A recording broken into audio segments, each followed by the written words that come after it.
स्वागत है एक बार फिर आप सभी लोगों का आपके अपने चैनल गुरु केंद्र में, जिसमें हमने एवरेज की सीरीज़ को शुरू कर रखा है और आज उसका अंतिम वार यानी कि लास्ट पार्ट होने वाला है। और अगर आपने ये वाला पार्ट मिस कर दिया तो आपने समझ लो कि एवरेज का इम्पॉर्टेंट क्वेश्चन जो पेपर में आते हैं वो मिस कर दिया। तो आपने ये वीडियो अंत तक देखना है, हर एक क्वेश्चन को अच्छे से समझकर आप रजिस्टर में नोट करते जाएं, क्योंकि ये बहुत इंपॉर्टेंट साबित होने वाला है। और साथ ही साथ ये वाली वीडियो आपके आगे के चैप्टर यानी कि एडवांस के लिए लिंकिंग भी साबित होती है। तो इस वीडियो को अच्छे से समझें, नोट्स बनाएं, डन है। और इस वीडियो को समझने के लिए सबसे पहले तो आपको नंबर सिस्टम के बारे में पता होना चाहिए। नंबर सिस्टम की बेसिक जानकारी आपको होनी चाहिए। देखते हैं कितनी बेसिक जानकारी आपको है। नंबर सिस्टम की बात करें तो नंबर सिस्टम में कुछ नंबर्स होते हैं, उनके नामकरण को सबसे पहले आप लिखिएगा। तो सबसे पहली चीज़ तो आपको नंबर सिस्टम में नेचुरल नंबर के बारे में पता होना चाहिए। नेचुरल नंबर कौन से होते हैं ये सब आपको पता होना चाहिए। नेचुरल नंबर यानी कि प्राकृतिक संख्या। जितने भी डायग्राम से मैं आपको समझाऊंगा वो सब आप अच्छे से समझते जाएं, क्योंकि इन्हीं के बेस पर क्वेश्चन होंगे आगे। तो नेचुरल नंबर यानी कि प्राकृतिक संख्या कौन सी होती है? तो वे संख्याएं जो पॉजिटिव होती है। क्या होती है? पॉजिटिव संख्याएं क्या होंगी? 1 2 3 4 5 पॉजिटिव। कहाँ तक ले लो? अनंत तक, इन्फिनिटी तक ले लो। अरे बस जिसमें आप रुपया करेंसी गिनते हो वो सारी की सारी कौन सी संख्या होती है? तो प्राकृतिक संख्याएं होती है। यहाँ पर मैंने क्या लिखा? पॉजिटिव। इस चीज़ का आप ध्यान रखें। दूसरा नंबर गिरता है वोल नंबर का। वोल नंबर कौन से होंगे? तो वोल नंबर पूर्ण संख्या को कहा जाता है। किसे कहा जाता है? पूर्ण संख्या को। पूर्ण संख्या जिसमें जीरो भी होगा और प्लस भी होगा, यानी ये स्टार्ट होगा जीरो से। प्राकृतिक संख्या में जीरो नहीं होता। आगे 1 2 3 4 5 वही आगे गिनती चलती रहेगी। ओके, इसके बाद अगला सेक्शन जो आता है वो ये कि यहाँ पर वोल नंबर जो है यहाँ पर जीरो और प्लस में था। अगर मैं नेगेटिव नंबर और ले लूँ यानी माइनस वाले और ले लूँ तो क्या बनेगा? तो उसे कहते हैं इंटीजर्स। क्या कहते हैं? इंटीजर्स यानी कि पूर्णांक। क्या कहा जाएगा? पूर्णांक। और पूर्णांक में पॉजिटिव भी होगा, नेगेटिव भी होगा और जीरो भी होगा। तो इसमें -1 -2 -3 जीरो, ऐसे 1 2 3 अनंत तक लेते जाए। ठीक है, अब इन सब का अगर एक डायग्राम बना लिया जाए तो ये आते हैं आपके रैशनल नंबर में, और रैशनल नंबर यानी कि परिमेय संख्या में। और परिमेय संख्या जो होती है उसे अगर आप अच्छे से समझेंगे तो इसके अंदर फॉर्मेशन होनी चाहिए p/q में, यानी कोई भी नंबर p/q में हो और q कभी भी जीरो ना हो, यानी कि नंबर p/q में हो और नीचे वाला नंबर यानी कि एक ऊपर अंश यानी न्यूमरेटर, नीचे हर यानी कि डिनोमिनेटर होगा, और नीचे वाला नंबर जो है वो कभी भी जीरो नहीं होना चाहिए। जैसे कि अगर मैं 2 लिख रहा हूँ सिर्फ, तो 2 के नीचे भी क्या होता है? 1 होता है। इसी प्रकार जीरो के नीचे भी क्या होगा? 1 होगा। जीरो नीचे नहीं होना चाहिए, ऊपर चलेगा। फिर आगे बोलूँ 2/3 5/4 ये सब चलेगा। तो मुझे बताएं 22/7 चलेगा या नहीं चलेगा? बिल्कुल चलेगा। ये भी आपका क्या है? परिमेय संख्या है, रैशनल नंबर है। और अगर ये रैशनल नंबर है तो फिर इरेशनल नंबर कौन से होते हैं? इरेशनल नंबर कौन से होते हैं? इरेशनल नंबर यानी कि अपरिमेय संख्या। कौन सी बात कर रहे हैं हम? अपरिमेय संख्या कौन सी होती है? तो अपरिमेय संख्या में सबसे पहले तो पाई का जो ये साइन देख रहे हो आप, ये वाला पाई जो है ये इरेशनल नंबर है, अपरिमेय संख्या है। और इसकी अगर वैल्यू रख दें हम 22/7 तो ये रैशनल नंबर है। ठीक है, क्योंकि आपने इसको p/q के रूप में बना दिया, यानी कि पाई की वैल्यू जो होती है 22/7 वो इसका लगभग में मान होता है, एग्जैक्ट नहीं होता, लगभग में होता है। ठीक है, इसी तरीके से कोई रूट की वैल्यू सॉल्व नहीं हो रही तो वो भी किस में आती है? इरेशनल नंबर में आती है। कोई रूट की वैल्यू सॉल्व नहीं हो रही तो किस में आ जाएगी? इरेशनल नंबर में आ जाएगी। और ये सब हम आगे चैप्टर में सीखेंगे भाई, ये सब के सब। अभी बस हमें एक बेसिक व्यू समझना है। क्या समझना है? एक बेसिक व्यू। ओके है।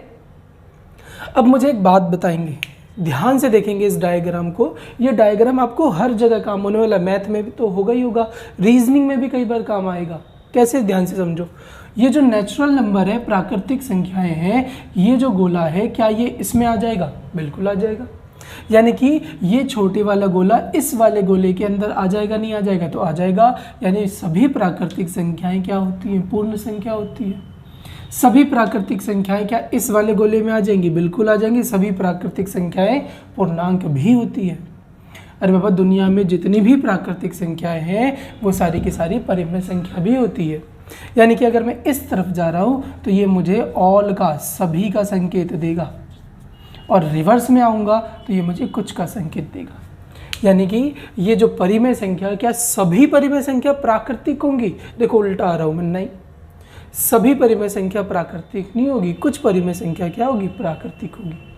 ओके, तो इधर से कुछ का और इधर से सभी का, डन। और ये जो ये ऊपर आपको एक्स्ट्रा में बताया जा रहा है, ये भी ध्यान रखना है। ये क्या है? पॉजिटिव। ये क्या है? जीरो और पॉजिटिव। ये जीरो, पॉजिटिव और नेगेटिव। तो यहाँ पर सिर्फ और सिर्फ आपने पॉजिटिव लिखा है, और यहाँ भी पॉजिटिव लिखा है, यहाँ भी लिखा है। तो अगर एग्जाम में कई बार बोल दे कि धनात्मक पूर्णांक की बात करें, यानी कि पॉजिटिव इंटीजर्स की बात करें, तो आप इसको समझ के चलना अच्छे से कि मान लो कि उसने बोला कि 10 पॉजिटिव इंटीजर्स घनात्मक पूर्णांक का औसत क्या है, तो वो नेचुरल नंबर ही बोल रहा है आपको, कुछ नया नहीं बोल रहा, बस बोलने का तरीका अलग है। और जिसे ये बेसिक बात नहीं पता होगी वो इसमें अटकेगा, और आपको अटकना नहीं है, आपको जीतना है इस बार। बात समझ में आ रही है ना? चलिए इसे जल्दी से स्क्रीनशॉट लीजिए पहले तो इसका, और आगे बढ़े। ओके, चलिए ले लिया होगा आपने, आगे करते हैं।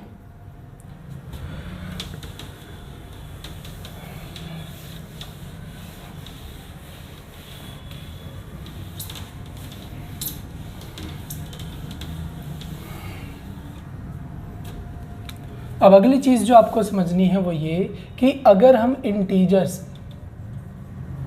यानी कि पूर्णांक को दो भागों में बांट दें और नेचुरल नंबर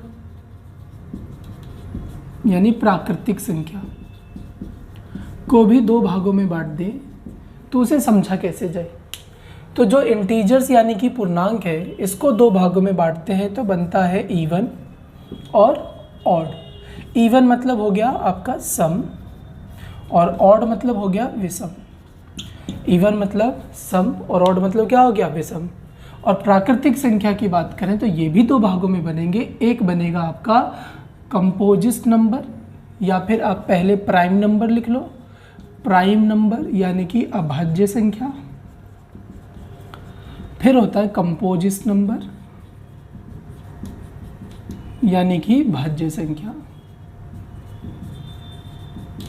ये दो सेक्शन बना लीजिए, इसके भी और इसके भी। और इवन की जानकारी अगर हम रखें तो इवन क्या होते हैं? तो वह जो दो से क्या हो? डिवाइड हो। वह नंबर जो दो से क्या होते हैं? डिवाइड होते हैं, हमें पता है। जो डिवाइड हो वो इवन, जो डिवाइड नहीं हो, दो से डिवाइड नहीं हो, वो क्या है? ऑड। एग्जाम्पल में समझे तो 2, 4, 6, 8, 10 ये सारे के सारे आगे बढ़ते जाओ, क्या बनते जाएंगे? तो ये आपके इवन बनते जाएंगे। क्या ये सब दो से डिवाइड हो रहे हैं? बिल्कुल। अच्छा, इन्हीं का नेगेटिव रूप लिख दूं तो क्या ये सब दो से डिवाइड होंगे? तो बिल्कुल भैया जी, ये भी दो से डिवाइड होंगे। अरे बाबा, दो से डिवाइड हो रहे हैं तो वो सम होगा, नहीं हो रहे तो नहीं होगा। तो मुझे एक बात बताओ, क्या जीरो दो से डिवाइड होता है? बिल्कुल। जीरो को जब आप दो से डिवाइड करोगे तो जीरो आता है, डिवाइड करके ही तो किया। अब डिवाइड करके अगर किया है तो जीरो भी क्या है? एक ऑड नंबर है और एक सम संख्या है। हाँ, साइन जीरो का हमें पता नहीं पॉजिटिव है नेगेटिव, ये न्यूट्रल होता है। क्या होता है? न्यूट्रल यानी उदासीन होता है। लेकिन जीरो ऑड है या इवन है ये पता है आपको कंफर्म। जीरो क्या है भाई? तो सम है। ओके, चलिए इसी में अगर बात करें ऑड की यानी कि विषम की, तो दो से डिवाइड होने वाली कौन सी होंगी? सॉरी, दो से डिवाइड नहीं होने वाली कौन सी होगी? तो 1, 3, 5, 7, 9 ये आगे चलता जाएगा। इसी का नेगेटिव वर्जन लिख दो, ये भी क्या है? डिवाइड नहीं होती दो से, तो ये भी माना जाएगा। और हमने पहले ही पढ़ा हुआ है इंटीजर में पॉजिटिव होता है, नेगेटिव होता है और जीरो भी होता है। उसी के बेस पे हमने ऑड और इवन बना दिए। इतना समझ में आया सबको? तो ये ऑड कौन से होते हैं, इवन कौन से होते हैं, इसमें कोई डाउट नहीं होना चाहिए। अब इसी तरीके से प्राइम नंबर और कंपोजिट नंबर यानी अभाज्य संख्या और भाज्य संख्या भी आपको पता होनी चाहिए। और भाज्य और अभाज्य में सीधा सा एक डिफरेंस है ये कि अभाज्य संख्या जिसके केवल दो ही फैक्टर हो, फैक्टर मतलब टुकड़े, टुकड़ा मतलब गुणनखंड, जिसके केवल कितने भाई, दो ही फैक्टर हो। जैसे कि मैंने लिख दिया 3, इसके कितने फैक्टर हैं, तो 3 एकम 3 और कोई दूसरा टूट गया ही नहीं। मैंने बोल दिया 2, इसे तोड़ो, तो भैया 1 और 2 यही बनेगा। लेकिन जैसे ही मैंने बोला कि आप 4 को तोड़ो, तो 4 1 से भी, 2 से भी, खुद 4 से भी। 6 की बात करें तो 1 से, 2 से, 3 से और खुद 6 से भी। यानी कि जिसके 3 या उससे अधिक फैक्टर होते हैं वो सारे के सारे कंपोजिट नंबर मतलब भाज्य संख्या होती है। और जिसके सिर्फ 2 फैक्टर होते हैं वो क्या होते हैं, तो प्राइम नंबर होते हैं। और उस 2 में भी क्या होगा भैया, एक तो ये खुद 1 होगा और एक होगा सेल्फ, यानी कि 1 और सेल्फ, यही 2 फैक्टर हों जिसके, वो सारे के सारे प्राइम नंबर अभाज्य संख्या होंगी। डन है? चलिए शाबाश, इसका भी स्क्रीनशॉट लें, जल्दी से लें भाई। चलिए ले लिया होगा, आगे।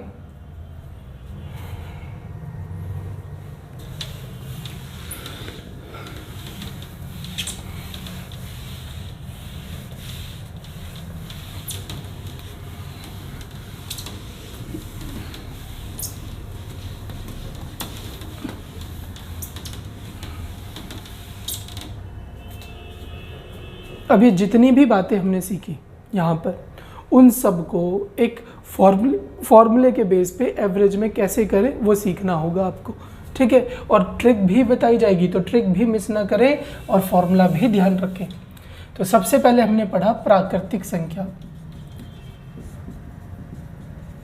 एक बार रिफिल कर लेते हैं।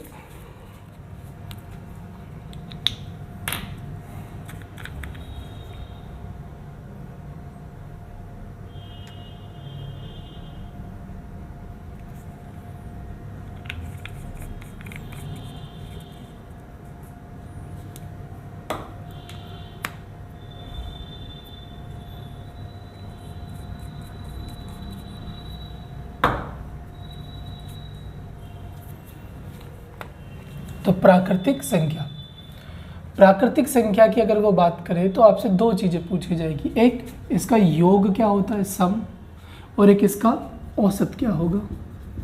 तो योग पे भी ध्यान देना है और औसत पे भी ध्यान देना है। तो प्राकृतिक संख्या का योग प्रथम, यहाँ पे याद रखना बात चल रही प्रथम और लगातार, ये सबके साथ कॉमन होगा। प्रथम लगातार प्राकृतिक संख्याओं का योग जो होता है वो होता है n+1 डिवाइडेड बाय 2, यानी n+1 divided by 2, n number of terms को बताएगा, ठीक है। इसी तरीके से अगर मेरे से कोई प्रथम लगातार कॉमन है सबके साथ, ये सबके साथ लिखेंगे आप, ठीक है, सबके साथ। प्रथम लगातार सम संख्या पूछे कोई हमसे, प्रथम लगातार कौन सी संख्या पूछी जाए, तो सम संख्या पूछी जाए, तो वो क्या होगी, तो वो होगी इन दोनों में, देखिए ध्यान से 2 नंबर है, इन दोनों में सम कौन सी, ये सम ढक लो, क्या आ जाएगा n+1। अब इसी में अगर कोई मेरे से पूछे कि प्रथम लगातार, ये कॉमन है, प्रथम लगातार विषम संख्या, विषम संख्या, तो अब इसमें विषम कौन सी बची, तो एक को ढक लो, तो n यानी n 2 बार मतलब n का स्क्वायर, ओके है। और ये जो आपने निकाला, ये योग निकाला, योग यानी कि सम निकाला हुआ है।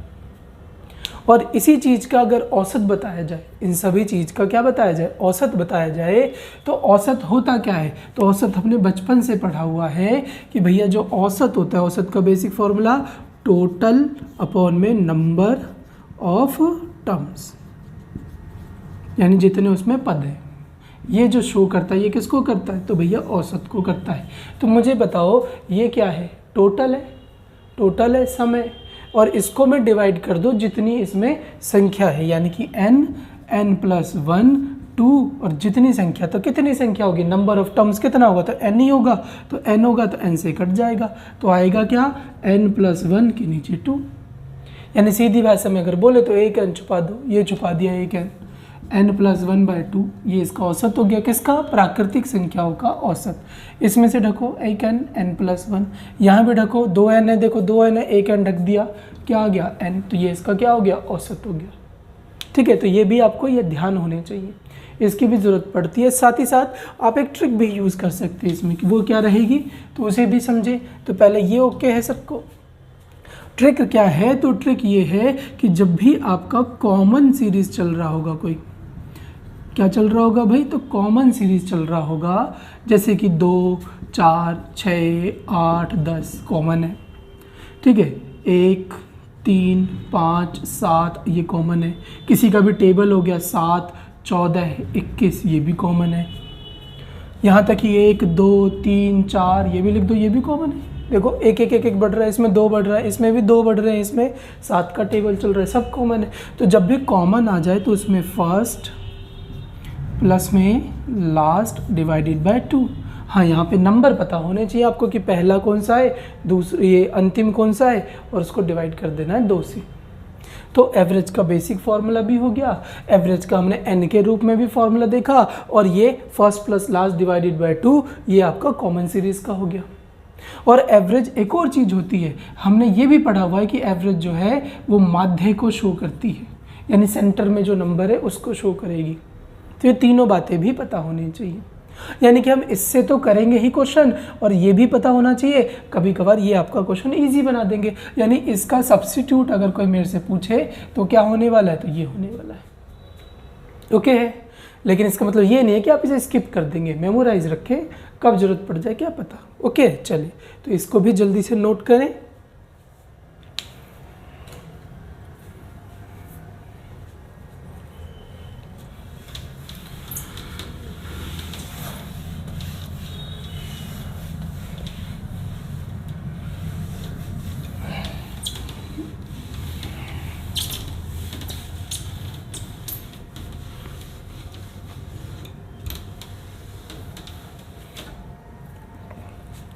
आगे प्राकृतिक संख्याओं के, ठीक है, प्रथम लगातार कॉमन है, लिख लेना प्रथम और लगातार ये सबके साथ कॉमन है। प्राकृतिक संख्याओं के वर्गों का योग भी पता होना चाहिए और औसत भी पता होना चाहिए।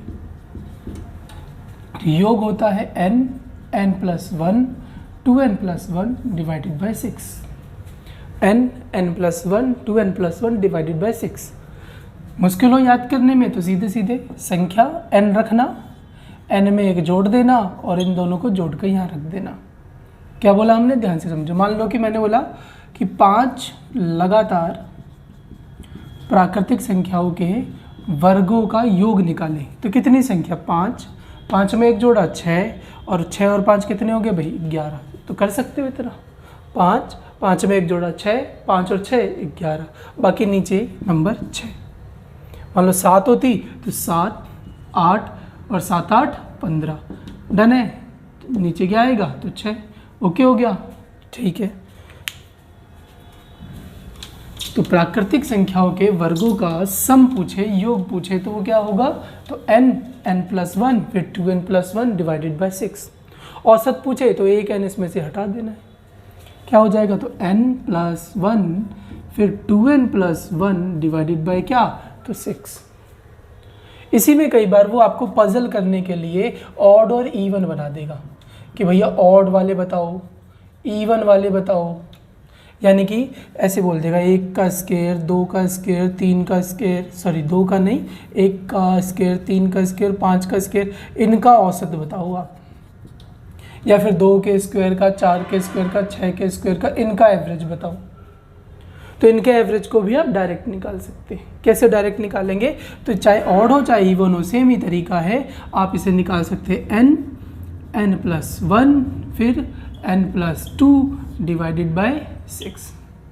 ओके, क्या बोला मैंने, देखो ध्यान से, n+1 फिर n+2 डिवाइडेड बाय 6। हाँ, यहाँ पर एक और चीज़ लिख लेना, नंबर ऑफ टर्म्स।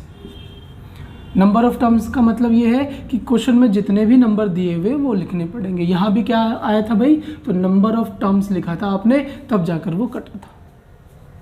ओके, चलिए शाबाश। कोई डाउट इसमें? तो डाउट नहीं होना चाहिए। आखिरी, प्रथम लगातार प्राकृतिक संख्या के क्यूब का, वर्ग मतलब स्क्वायर और ये घन मतलब क्यूब का योग और औसत। तो सबसे पहले आपको प्राकृतिक संख्या का ध्यान है या नहीं है? प्राकृतिक संख्या का मतलब आपने पीछे पढ़ा था n+1 डिवाइडेड बाय क्या, 2। इतना पढ़ा था ना, इस पर आपको कुछ नहीं करना, एक स्क्वायर डाल देना है। ठीक है, तो ये किसका बन जाएगा, क्यूब का बन जाएगा। तो इतना तो ध्यान है हमें, बस स्क्वायर डाल दिया, क्यूब का हो गया। इसकी ट्रिक बताई दी हमने। और यहाँ पर औसत निकालने के लिए n+1 फिर ये सेम ऐसा ही लिखना है और अलग से आपको 1/n यानी n से डिवाइड करना पड़ेगा। अलग से, पावर है ना, पावर के बीच में नहीं घुसा सकते इसे, तो अलग से। ओके, चलिए, तो इसे भी नोट करें जल्दी से, फिर आगे बढ़ते हैं और अब क्वेश्चन की तरफ आ रहे हैं, प्रैक्टिस करेंगे जल्दी से जल्दी।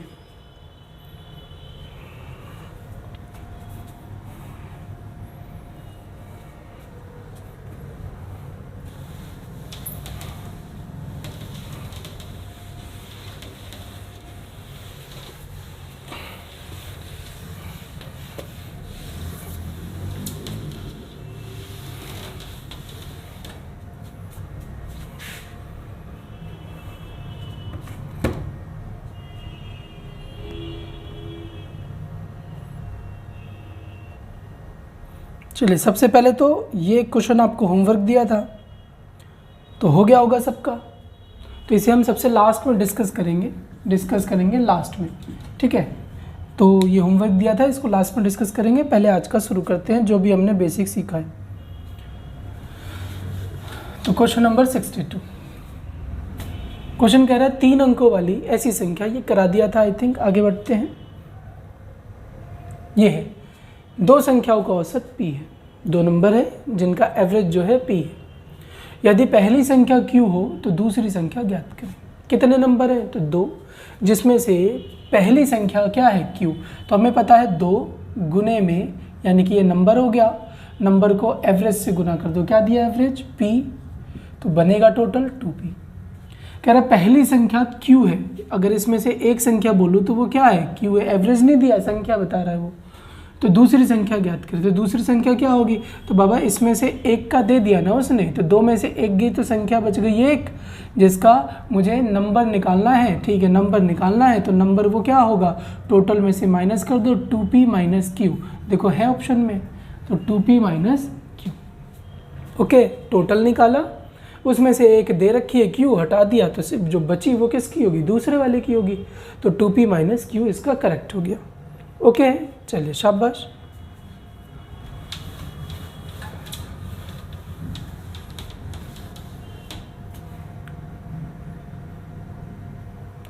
क्वेश्चन कह रहा है प्रथम 100 प्राकृतिक संख्याओं को औसत ज्ञात करें।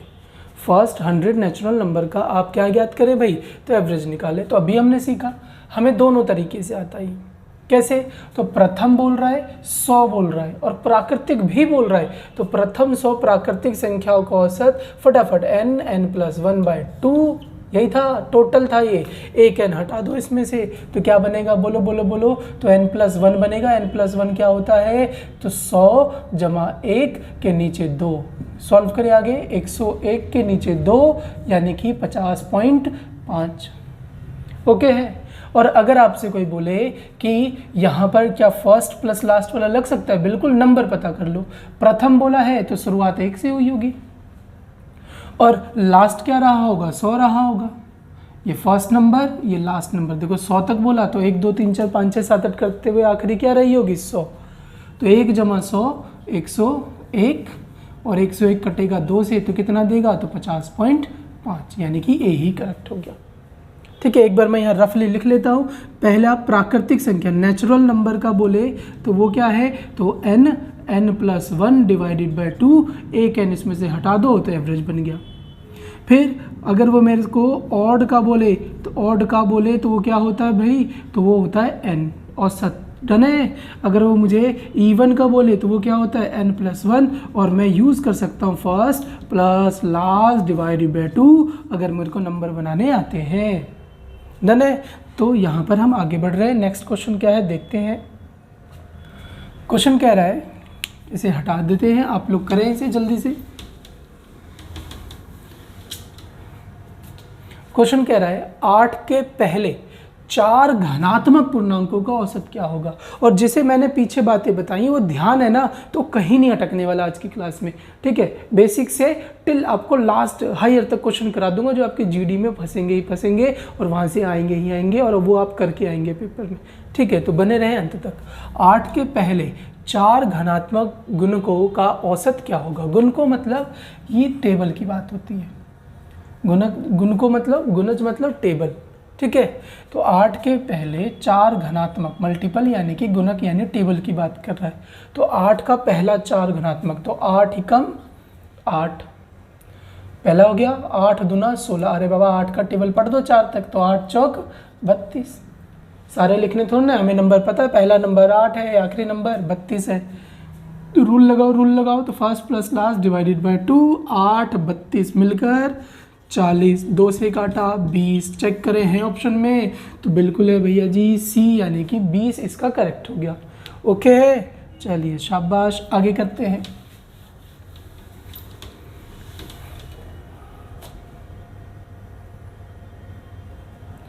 क्वेश्चन नंबर 66 कह रहा है 13 और 43 के बीच की सभी संख्याओं का औसत ज्ञात करें जो 3 से क्या हो, विभाज्य हो। 3 से विभाज्य मतलब 3 से कटने वाली हो। तो 3 से कटने वाली इनके बीच में बतानी है। इनके बीच में मतलब ये नंबर नहीं लेना, इनके बीच में बतानी, और ये नंबर वैसे भी नहीं कटेंगे 3 से। तो 3 से 13 के बाद जो नंबर कटेगा, 14 नहीं कटेगा, 15 कटेगा, पता कर लिया हमने। ऐसे 18 21 करते करते हम 43 के बाद का देखें, ना उनके बीच का मतलब 43 से पहले कौन सा नंबर कटता है, तो हमें पता है 43 से पहले क्या कटता है, 42। 14 तो ये 42 कटता है। अब ये फर्स्ट नंबर, ये लास्ट नंबर, हमें 2 नंबर पता लग गए तो इजी कर लेंगे। फर्स्ट प्लस लास्ट, 15 और 42 जोड़ो, 50 और 5 57 होते हैं। 2 से काटेंगे कितना आ जाएगा, तो जोड़ा जाए तो 28.5, यानी कि बी जो है इसका करेक्ट आंसर हो गया। ओके है, चलिए आ रहा है ना मज़ा भाई। देखो बातें पता होंगी तो मज़ा आएगा ही करने में। आगे कर रहे हैं।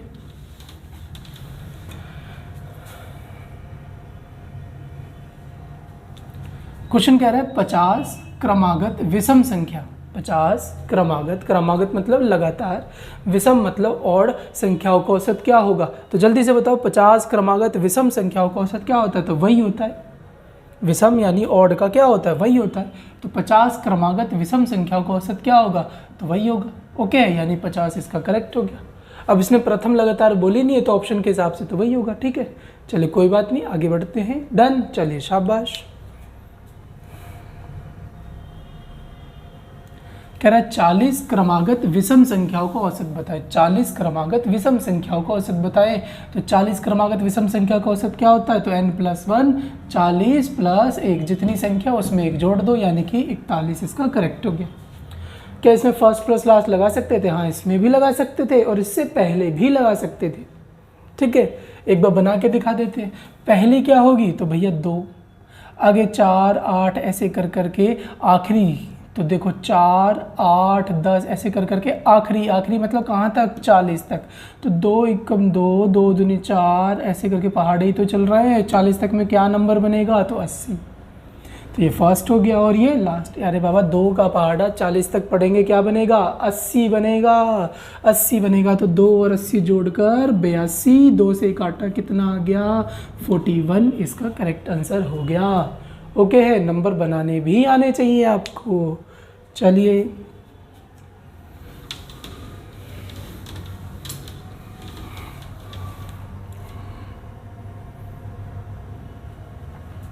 7 के प्रथम 5 गुण जो अभी कराया था, गुना जो मतलब टेबल, कहाँ तक बोल रहा है 5 तक, तो 7 1 जा 7, 7 5 जा 35, हमने निकाल लिया फर्स्ट प्लस लास्ट, तो 35 और 7 होते 42, काटा 2 से 21 है ऑप्शन में बी, बिल्कुल 21 करेक्ट आंसर आपका हो गया। चलिए आगे।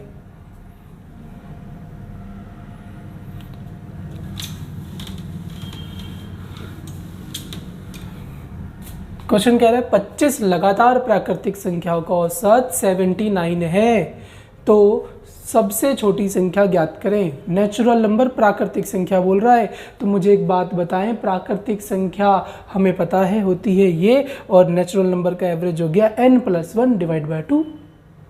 लेकिन यहाँ पर तो उसने पहले से ही औसत दे दिया, तो आप तो या तो फॉर्मूले में रखो, जैसे कि n फिर +1 डिवाइड बाय 2, ये औसत है, और औसत कितना दिया है तो 79, ये इससे गुना होगा। ठीक है, गुना होगा तो फिर आप ऐसे करके नंबर निकालो, एक ड्रामा बनेगा बहुत बड़ा, और नहीं करना उससे बाबा, लेंथी हो जाएगा, नंबर पता हो जाएंगे आपको। ठीक है, तो इसको इजी कैसे करें, तो इजी करने के लिए एक बात बताई थी मैंने आपको कि जो एवरेज होता है, औसत होता है, उसे माध्य भी कहते हैं। माध्य मतलब बीच का नंबर, यानी कि ये जो नंबर है ये बीच में आएगा, ये जो नंबर है क्या आएगा, बीच में आएगा, बीच में आएगा। अच्छा, कितनी संख्या है तो 25 है, ओके, क्या आएगा बीच में तो 79, तो 25 में से एक तो लिख दिया हमने, 25 में से एक नंबर क्या हो गया 79 हो गया, और 79 अगर एक ले ली हमने तो बची कितनी 24, है क्या प्राकृतिक, प्राकृतिक 1 2 3 4 5 6 ऐसी बढ़ती है।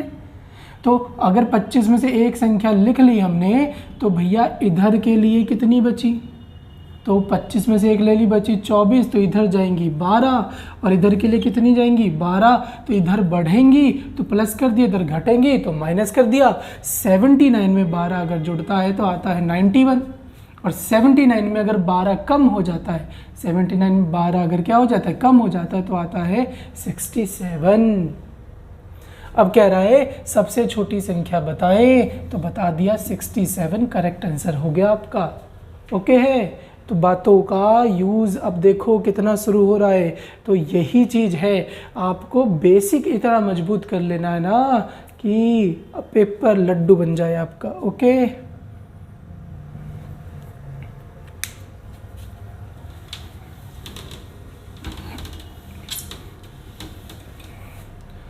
क्वेश्चन कह रहा है 30 लगातार प्राकृतिक संख्याओं का औसत 68.5। अब 68.5 तो नहीं पढ़ा था हमने प्राकृतिक में, कहीं लिखवाया मैंने पॉइंट में, नहीं, मैंने बोला पॉइंट आगे आएगा, आगे सीखेंगे, यहाँ तो नहीं सीखेंगे, मतलब यहाँ पॉइंट नहीं सीखना आपको, यहाँ पर पॉइंट नेचुरल नंबर नहीं होता, नेचुरल नंबर एग्जैक्ट नंबर होगा।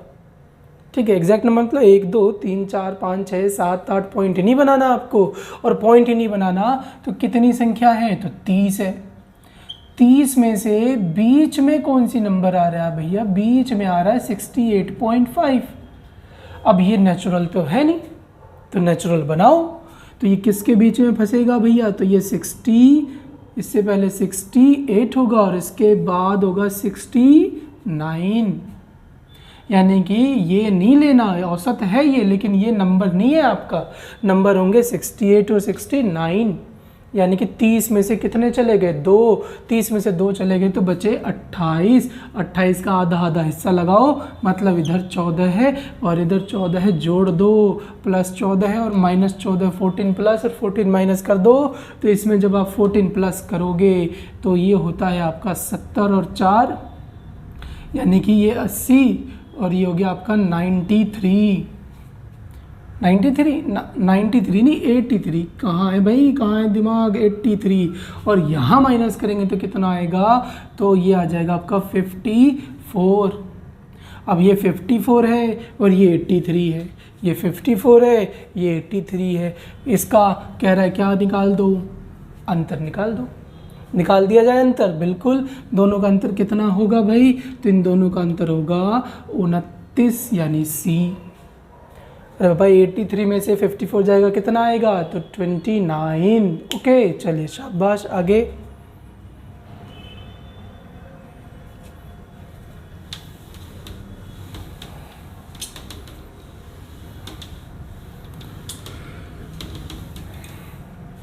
अभी क्वेश्चन आ गया, कह रहा है यदि A B C D E 5 क्रमागत विषम संख्याएं हैं तो इनका औसत ज्ञात करें। तो एक इतनी बात तो आपने सीखी, तो एक बात और सही वो भी सीख लीजिए कि भैया ये जो विषम और सम है ना, ये बनती कैसे है। विषम और सम बनती कैसे है ये पता होना चाहिए आपको। विषम और सम कैसे बनती है ये पता होना चाहिए। तो विषम जो है हमने पीछे लिखी थी, एग्जाम्पल लिख लेते हैं 1 3 5 7, सम भी लिख लेते हैं 2 4 6 8। मुझे बताओ 1 3 हो गया 2 जुड़कर, 1 5 हो गया 4 जुड़कर, 1 7 हो गया 6 जुड़कर। अरे बाबा इस 1 में 2 जुड़ेगा 3 आएगा, इस 1 में 4 जुड़ेगा 5 आएगा, इस 1 में 6 जुड़ेगा 7 आएगा। इसी प्रकार से 2 4 हो गया 2 जुड़कर, 2 6 हो गया 4 जुड़कर, और आगे यही पैटर्न चल रहा है। यानी दोनों के बनने का तरीका, फॉर्मेशन क्या होता है, सेम ही होता है। हाँ, निर्भर करता है ये पहले वाले पर। अगर पहले वाला नंबर ऑड है तो ऑड की सीरीज़ बन जाएगी, पहले वाला नंबर इवन है इवन की सीरीज़ बन जाएगी। ओके, यहाँ तक सारा खेल पहले का है। यानी कि अगर कोई मुझसे बोले कि 5 क्रमागत विषम संख्या है तो मैं मान लूँगा पहला नंबर क्या है a, अगला क्या होगा a+2, इससे अगला a+4, इससे अगला a+6, कितनी बनानी है 5, तो क्या होगा a+8, बीच में कौन सी आ रही है देख लो, तो a+4, यानी d जो है करेक्ट हो गया। यानी इसका सही आंसर जो होगा वो a+4 होगा, क्योंकि मिड वैल्यू यानी बीच वाली जो है वो औसत को शो करेगी। डन है, चलिए शाबाश। तो ये फॉर्मेशन भी ध्यान रखना, और साथ ही साथ एक और चीज़ ध्यान रखना इसके अंदर। आंसर तो हो गया, एक बात ध्यान रखना कि अगर ये a+4 है तो क्या मैं डायरेक्ट निकाल सकता था बिना लिखे? बिल्कुल निकाल सकते थे। जितनी संख्या है ना उससे एक कम, 5 संख्या है तो a+4, 6 होती a+5, 12 होती a+11, चाहे ऑड हो चाहे इवन हो दोनों में लगेगी ये, 20 होती a+19, जितनी संख्या उससे एक कम। ये पहली बात ओके हुई, जितनी संख्या उससे एक कम लेना है। अब वो संख्या अगर मैं इसमें जोड़ दूं, मान लो कि मैंने ले ली, ये इसको मैं हटा देता हूँ और ध्यान से समझना, आंसर तो आ चुका है, आगे पढ़ रहे हैं। मान लो इसने बोली 5 संख्या, तो मेरा औसत हो गया a+4। अब ये जो 4 है ना, अगर मैं इसमें जोड़ दूं तो ये बन जाएगी बड़े वाली संख्या, और ये जो 4 है ये इसमें घटा दूं तो ये बन जाएगी छोटे वाली संख्या, ये ख़त्म हो जाएगा छोटी वाली संख्या। अब देखो सीरीज़ में आपने यही लिखा था a+2, a+4, a+6, a+8। अब देखो ये छोटी है और ये क्या है, बड़ी है, और ये सारा खेल किससे निकाल दिया हमने, बीच से। बीच वाली कैसे निकाली, तो जितनी संख्या उससे एक कम कर दो, और वही संख्या अगर मैं जोड़ दूँ तो बड़ी बन जाएगी, और वही घटा दूँ तो क्या हो जाएगी, छोटी हो जाएगी। यानी औसत में एक कम करके, यानी कि जो भी संख्या उसमें एक कम करके अगर मैं औसत में जोड़ दूँ, जो भी संख्या है उसमें एक कम करके औसत में जोड़ दूँ तो बड़ी और घटा दूँ तो छोटी। और ये इवन में खास बात होती है ये। ओके, इसे ध्यान रखना, आगे बढ़ते हैं। और इसे नोट करके लिख लो, कहीं पर लिख लो, जिससे आप कल को रिवाइज करोगे तो आपको एकदम से ध्यान आ जाएगा। ये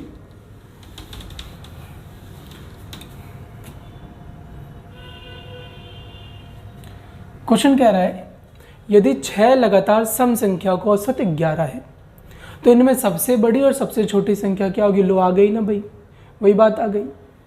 अब आ गई तो आप डायरेक्ट कर सकते हो इसको। तो पहले मैं सीरीज से समझाता हूँ, फिर डायरेक्ट कैसे करना देखना ध्यान से भाई। तो भैया यदि 6 लगातार संख्याओं का औसत क्या है, 11। 6 लगातार संख्याओं का औसत 11 है, तो 11 है तो 11 बीच में होगी। संख्या कौन सी है, सम। और अगर ये सम है तो ये तो सम नहीं है। 11 क्या सम संख्या होती है, नहीं।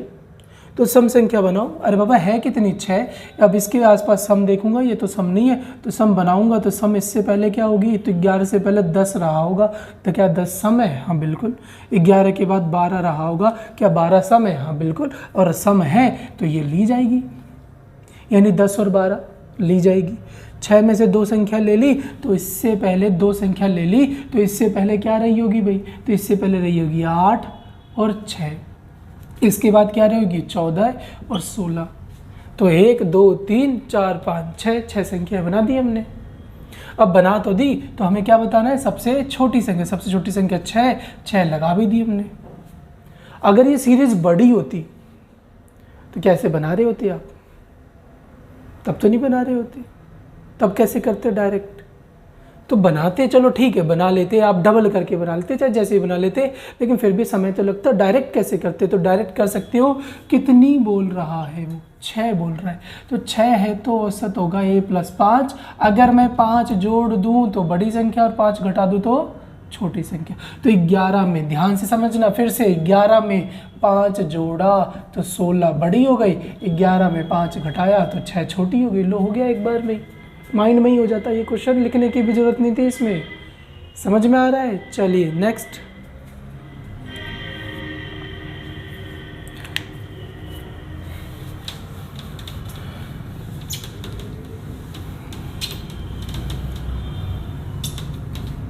करो ये क्वेश्चन, डायरेक्ट होना चाहिए, सेम क्वेश्चन है।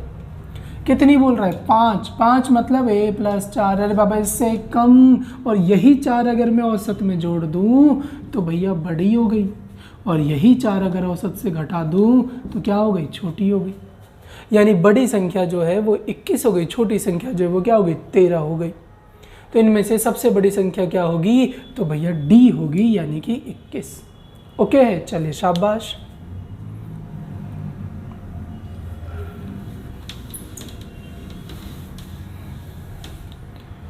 क्वेश्चन आया, 15 लगातार प्राकृतिक संख्याओं का औसत m है। अगली 8 संख्याएं और शामिल कर ली जाए तो नया औसत क्या होगा? तब तक मैंने आपको ये बात बताई। फिर मैंने आपको बताया कि सम या विषम में बड़ी या छोटी कैसे निकालते हैं। आ गया होगा? डन है। कैसे? औसत लो, उससे एक कम करो, अगर वही जोड़ दी तो बड़ी और घटा दी तो छोटी। अच्छा, जोड़ना घटाना किस में? तो औसत में। और कम किस में से करना है? तो नंबर में से, जितने नंबर दिए उसमें से एक कम करके। डन है, चलिए शाबाश। अब ये एक और चीज़ आ गई, यहाँ से मैं एक नोट लिखवाऊंगा, वो नोट भी आपको अच्छे से समझ के लिख लेना है। उससे पहले एक बेसिक बात बताऊँ मैं आपको। देखो, मान लो कि मैंने प्राकृतिक संख्या ले ली 10, तो इसका एवरेज, ये देखो ये लिखा हुआ है मैंने, इसका एवरेज क्या होगा? तो 10 + 1 / 2, 10 और 1 11, 2 से काटा 5। एग्जाम्पल सीख रहे हैं। मान लो मैंने ली होती 11 संख्या, तो इसका एवरेज क्या होता है? 11 + 1 / 2, यानी कि 12, 2 से कटेगा क्या आएगा? 6। मान लो मैंने ली होती 12, तो 12 + 1 कटता 2 से, तो 13, 2 से कटेगा कितना आएगा? तो 6.5।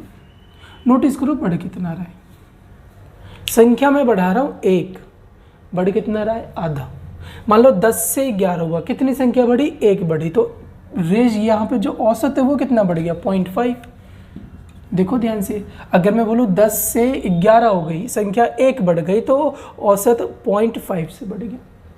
अगर मैं बोलूँ 10 से 12 पे, देखो कितनी संख्या बढ़ गई? 2 संख्या बढ़ गई, तो औसत देखो 5.5 से क्या हो गया? 6.5, औसत 2 नहीं 1 बढ़ गया। यानी कि नेचुरल नंबर में, बोल रहा हूँ मैं, नोट करके लिखें, नेचुरल नंबर में जब कोई हम संख्या इंक्रीज या डिक्रीज करते हैं, नेचुरल नंबर में जब हम कोई संख्या इंक्रीज या डिक्रीज करते हैं, बढ़ाते या घटाते हैं, तो उसका हाफ इफेक्ट, आधा इफेक्ट शो होता है। किस पर शो होगा? तो औसत पर। नेचुरल संख्या में जब हम कोई नेचुरल संख्या में जब हम कुछ इंक्रीज या डिक्रीज करते हैं, आगे के नंबर लेंगे या छोड़ देंगे, तो एवरेज पर हाफ इफेक्ट पड़ेगा। ठीक है। और यही चीज़ अगर मैं ऑड या इवन के साथ कर दूं, किसके साथ कर दूं? ऑड या इवन के साथ। तो ऑड या इवन के साथ जब हम अगली संख्या शामिल करते हैं या हटाते हैं, तो सेम इफेक्ट पड़ेगा। अरे बाबा, जितनी संख्या शामिल करोगे उतना ही प्लस माइनस। डन। अगर मान लो 5 संख्या शामिल कर रहा हूं तो 5 बढ़ेगी, 5 निकाल दी तो 5 घटेगी। किसमें? ऑड या इवन में। ऑड या इवन में सेम इफेक्ट पड़ेगा और प्राकृतिक संख्या में आधा इफेक्ट पड़ेगा। ओके, तो यही क्वेश्चन है। अब यहाँ पर मुझे आप देखते ही बताओ आंसर। यहाँ पे जो लिखा हुआ है कि 15 लगातार प्राकृतिक संख्याओं का औसत क्या है? m है। तो अगले 8 संख्याएं और शामिल कर ली जाए तो औसत क्या होगा? तो हमने अभी पढ़ा प्राकृतिक संख्याएं हैं और अगली 8 ले रहा है, तो प्राकृतिक संख्या में हाफ इफेक्ट होता है। तो 8 का आधा क्या होगा? 4, यानी m + 4 इसका करेक्ट आंसर हो गया। डन, यानी कि m में 4 जुड़ जाएगा। आगे सेम उसी पे बेस्ड है, आगे कह रहा है 15 लगातार विषम संख्याओं का औसत बताएं। तो यहाँ पर विषम बोला, अरे बाबा ऑड या इवन में सेम इफेक्ट पड़ता है। तो 15 लगातार विषम संख्याओं का औसत क्या है, k है। कह रहा है अगली 3 और ले ली हमने, और ले ली मतलब बढ़ गए मतलब प्लस होंगे कितना, तो जितनी आपने शामिल की है उतना ही ऑड इवन में प्रभाव पड़ता है, यानी कि k प्लस में 3 आपने 3 और लिए हैं तो k प्लस 3 हो जाएगा। ओके चलिए शाबाश।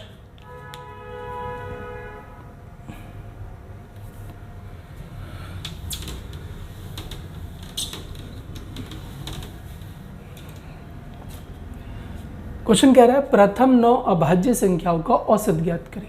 फर्स्ट 9 प्राइम नंबर का आपको एवरेज निकालना है। तो अभाज्य संख्या शुरू कहाँ से होती है, तो 2 से। सबसे छोटी अभाज्य संख्या 2 होती है। 2 के बाद आपका 3, फिर 5, 7, 11, डन है, 13, 17, 19, 23 और 29।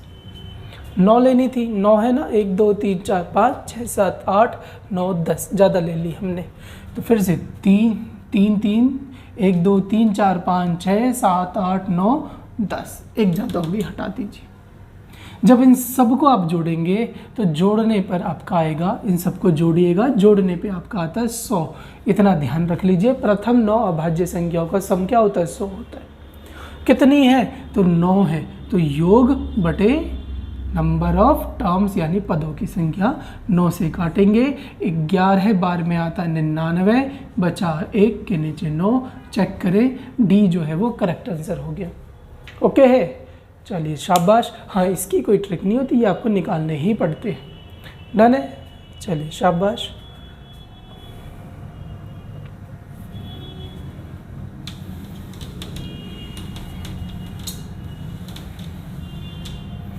आगे कह रहा है 20 और 50 के बीच में, इसके बीच में लेनी है, 20 और 50 नहीं लेना है, इसके बीच में ओह अभाज्य संख्याओं को औसत निकालना है।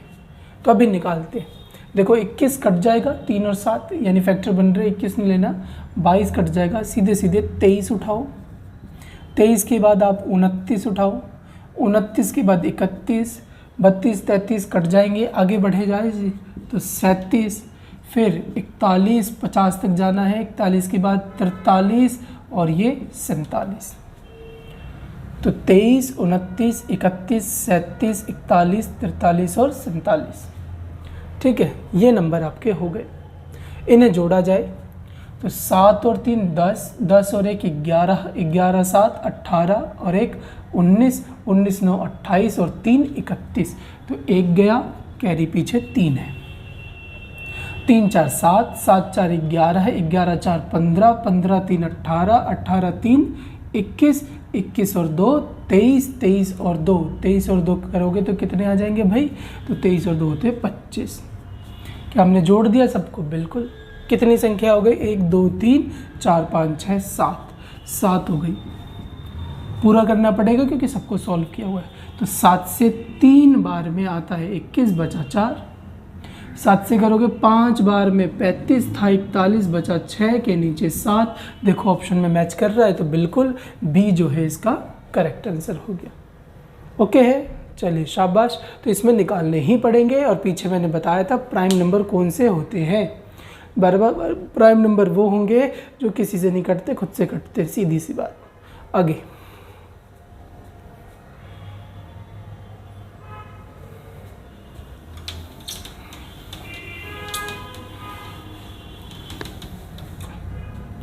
क्वेश्चन कह रहा है प्रथम 10 प्राकृतिक संख्याओं के वर्गों का औसत ज्ञात करें। तो अभी बताया था मैंने आपको, ये इसका formula n plus 1 2n plus 1 divided by 6 होता है, और डिवाइड कर देंगे नंबर ऑफ टर्म से, यानी एक n हटा देंगे। ओके है, तो इसको मैंने डायरेक्ट भी याद कराया था। कितनी बोल रहा है वो, 10, 10 की अगली 11, और 10 और 11 कितने हो गए, 21। कटेगा किससे, 6 से, तो ये टोटल हो गया। अब जितने हैं उतने से डिवाइड कर दो बाबा, 10 हैं तो 10 से कर देंगे डिवाइड, 10 है तो 10 से डिवाइड कर देंगे। तो किया जाए 10 से 10 खत्म, 3 से ये 2 बार में, 3 से ये 7 बार में, होता कितना है, तो होता है 77। 11 गुने 7 77 होता है, नीचे 2 है, काटा जाए तो ये आ जाएगा 38.5, यानी सी इसका करेक्ट हो गया। ओके है, चलिए शाबाश।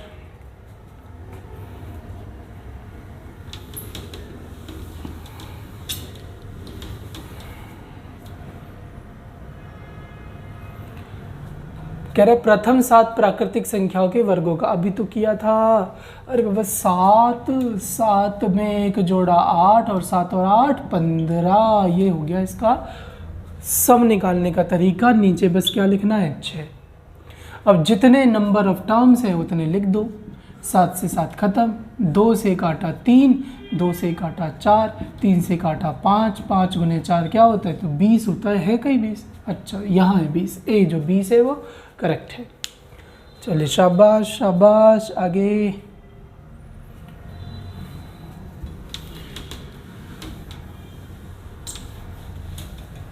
तो कोई सीरीज दे रहा है, अच्छा सीरीज नहीं रिपीटेशन है, एक बार, दो बार, तीन बार, चार बार, पाँच बार, छः बार।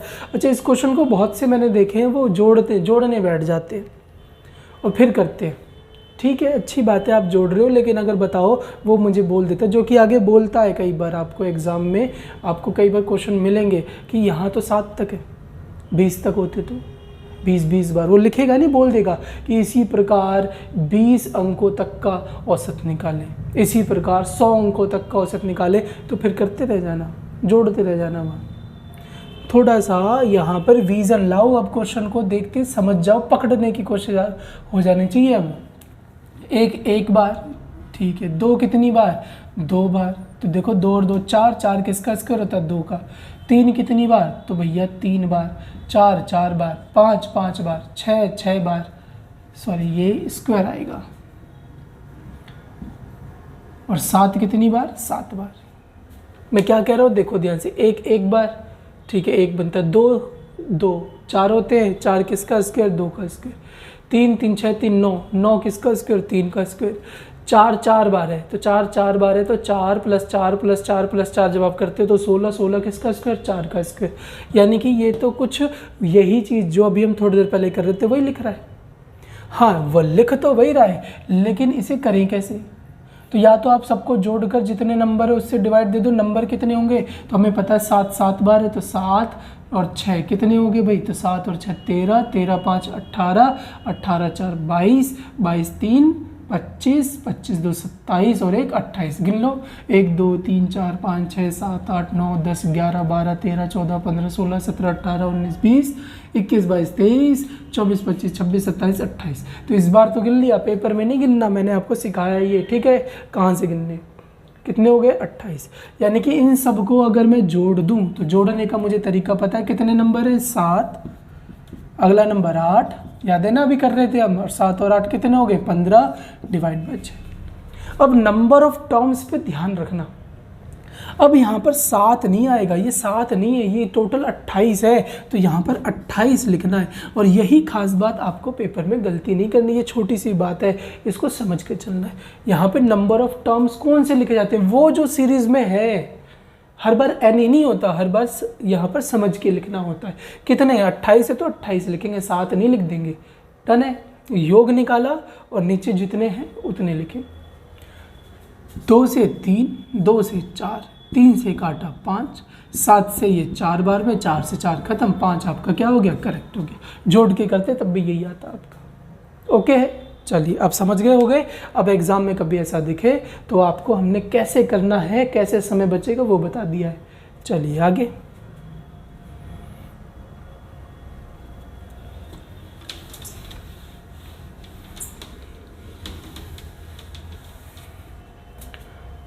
क्वेश्चन कह रहा है 5 से शुरू करके 10 क्रमिक विषम संख्याओं का, क्या कह रहा है क्वेश्चन, 5 से शुरू करिए और 10 क्रमिक विषम संख्याएं लें। ठीक है, पहली और दूसरी संख्या के अतिरिक्त शेष संख्या को 3 से गुना कर दीजिए, कर देंगे। इस प्रकार से बनने वाली 10 संख्याओं का औसत क्या होगा। यानी कि इस बार एक कंडीशन बोल रहा है और उस कंडीशन को फुलफिल करके ही क्वेश्चन करना पड़ेगा। ठीक है, कर देंगे। 5 से शुरू करते हुए मुझे विषम संख्या लेनी है, तो 5 आगे 7 9 विषम लेनी है, 11, 13, 15, 17, 19, 21, 23, 25, कहाँ तक जाऊँ बाबा? 10, 1, 2, 3, 4, 5, 6, 7, 8, 9, 10, ज़्यादा ले ली वही, यहीं तक जाना था। और जब ये आपने कर दिया तो इस प्रकार से बनने वाली 10 संख्याओं का औसत क्या होगा, और उसने केस जो बोला वो तो लगाओ। अब क्या कह रहा था? पहली और दूसरी संख्या का औसत, औसत नहीं, पहली और दूसरी संख्या छोड़ दो। चलो ये छोड़ दी हमने, शेष संख्याओं को 3 से गुना कर दो। अब इन सबको 3 से गुना करना है, तो बाबा हम कर देंगे इकट्ठे, अभी नहीं कर रहे, इकट्ठे कर देंगे। सब में 3 से गुना करूँगा तो 3 कॉमन है, पहले लिख लिया मैंने बाहर, अलग अलग क्या करना बाद में कर देंगे। तो इस प्रकार जो संख्या बनेगी उसका औसत क्या होगा। तो अब मैं ये हटा देता हूँ, मुझे लग रहा है इसका काम हो गया होगा। अब ये आपके माइंड में सेट हो गया होगा। तो इन सबको अब करना है मुझे, तो इससे पहले जोड़ें, जोड़ा जाए तो 3 और 1 4, 4 और 9 13, 13 7 20, 20 5 25, 25 3 28 और 1 29। 29 में ये 9 भी जोड़ दो, यूनिट प्लेस जुड़ रहा है अभी, 9 जोड़ेंगे तो 29 में ये 9 जोड़ेंगे तो 38, 38 का 8 आ गया। फिर से 3 और 1 4, 4 9 13, 13 7 20, 20 और 5 25, 25 3 28, 28 और 1 29, 29 में 9 जोड़ा तो 38, 38 का 3 बाकी है। आगे 2 2 4 5 6 7 8 9 9 3 12, तो टोटल जोड़ने पे आ गया 128, जो कि गुना होगा किससे? 3 से। हमने शुरू में नहीं किया, बाद में कर रहे। कितना आ जाएगा? कितना आ जाएगा? तो 12 ये 36 और ये 24, यानी 384 आ जाएगा आपका। तो इतने हिस्से को हमने जोड़ लिया, 384 आ गया। अभी ये भी बाकी है, क्योंकि हमें कितनी संख्याओं का बताना है? 10 संख्याओं का।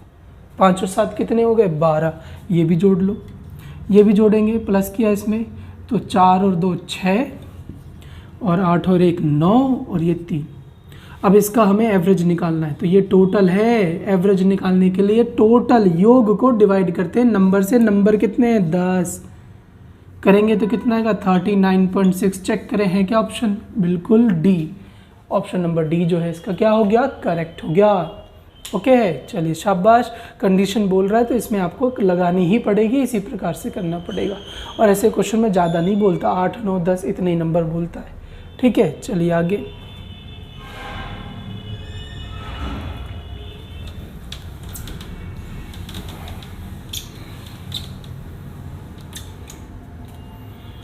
क्वेश्चन कह रहे हैं क्रमागत सम प्राकृतिक संख्याओं के वर्गों का औसत 126 है। सम मतलब इवन की बात हो रही है, ये इवन है, और वर्ग बोला हुआ है, स्क्वायर बोला हुआ है, और औसत कितना है? तो 126। बहुत बढ़िया। तो सबसे बड़ी संख्या के 8 गुने, सबसे छोटी संख्या के 5 गुने का औसत ज्ञात करें। और हमने ये पढ़ लिया है, कैसे? ध्यान से समझो। अगर हम x y z मान के करने लगे तो फिर तो यही करते रह जाओगे। सम बोल रहा है, वर्ग बोल रहा है, और औसत 126 है। तो मैंने लिख दिया 126, 126 औसत है। कितनी संख्या है? संख्या नहीं बोली, देखो चेक करो एक बार भाई, इंग्लिश में पढ़ो। The average of the square of 4, 4 संख्या है। कितनी है? 4। अब मुझे एक बात बताओ, ये सम है? हाँ है। क्या ये वर्ग है? देखो सम लेनी है, वर्ग लेनी है, इनका औसत है ना, तो ये सम है। हाँ है। क्या ये वर्ग है? वर्ग नहीं है, वर्ग नहीं है, ये वर्ग नहीं है, वर्ग नहीं है। तो इसके आसपास कोई वर्ग ढूंढो। तो इसके आसपास वर्ग होता है 121 का, जो बनता है किसका? 11 का। समझना ध्यान से। क्या भाई ये लूँ? तो बिल्कुल नहीं लूँगा। क्यों नहीं लूँगा? क्योंकि मुझे वो संख्या लेनी है जो सम है, और 11 सम नहीं है। तो मैं यहाँ पर जो नंबर लूँगा वो 11 वाला नहीं लूँगा, मैं यहाँ पर नंबर लूँगा 121। तो बना नहीं। अरे बाबा 121 किसकी है? 11 की नहीं लूँगा। क्या लूँगा फिर मैं? 100 लूँगा। किसका होता है वो? 10 का। ठीक है, तो ये नंबर गलत हो गए, हटा दिए हमने। अब इसके इस तरफ नंबर ढूंढो जो इसके आसपास इसकी जो भी बातें बोल रहे हो उसको सेटिस्फाई करे। तो इसके आसपास अगला नंबर आता है 144, जो किसका होगा? 12 का।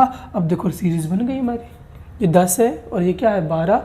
इवन है, सम है, और इसके वर्ग भी हो रहे हैं, और ये वर्ग नहीं है। यानी कि ये जो नंबर है ये 100 और 144 के बीच का है, जो कि होते हैं 10 और 12 के। कितने लेने हैं हमें? 4। तो इसके बाद 14 होगा, इवन बनाने हैं। इससे पहले क्या होगा, 8 होगा। अरे बाबा 8, 10, 12, 14 की सीरीज हो गई। इसका आप स्क्वायर करके निकाल लेना, आपका बिल्कुल सेटिस्फाई करेगा ये। और हम निकालने वाले नहीं है, हमने तो नंबर पता करने थे, पता कर लिए। नंबर 8, 10, 12, 14 चल रहे। अब आगे कह रहा है सबसे बड़ी संख्या के 8 गुने में। सबसे बड़ी संख्या ये रही, 14 का 8 गुना, ठीक है, कितना होता है, तो ये हो गया 80 और 40, 32 यानी कि 112। और छोटी वाली संख्या के 5 गुने में, तो 8 का 5 गुना, 8 का 5 गुना कितना होता है, तो भैया 40 होता है। इसका औसत ज्ञात करें, निकाल देंगे कितना हो जाता है ये, तो ये हो जाता है आपका 152। कितनी संख्या थी, तो एक छोटी एक बड़ी, यानी 2 से काटो तो 2 से 7 बार में 14 बचा, 1 2 से 6 बार में, यानी 76 जो है वो बिल्कुल करेक्ट होना चाहिए। बी जो है इसका राइट आंसर है। ठीक है, तो एक्स वैक्स मानने की ज़रूरत नहीं है, आपको बस थोड़ा सा IQ, थोड़ा सा दिमाग लगा देना था, बात बन जाती है इसमें। चलिए आगे।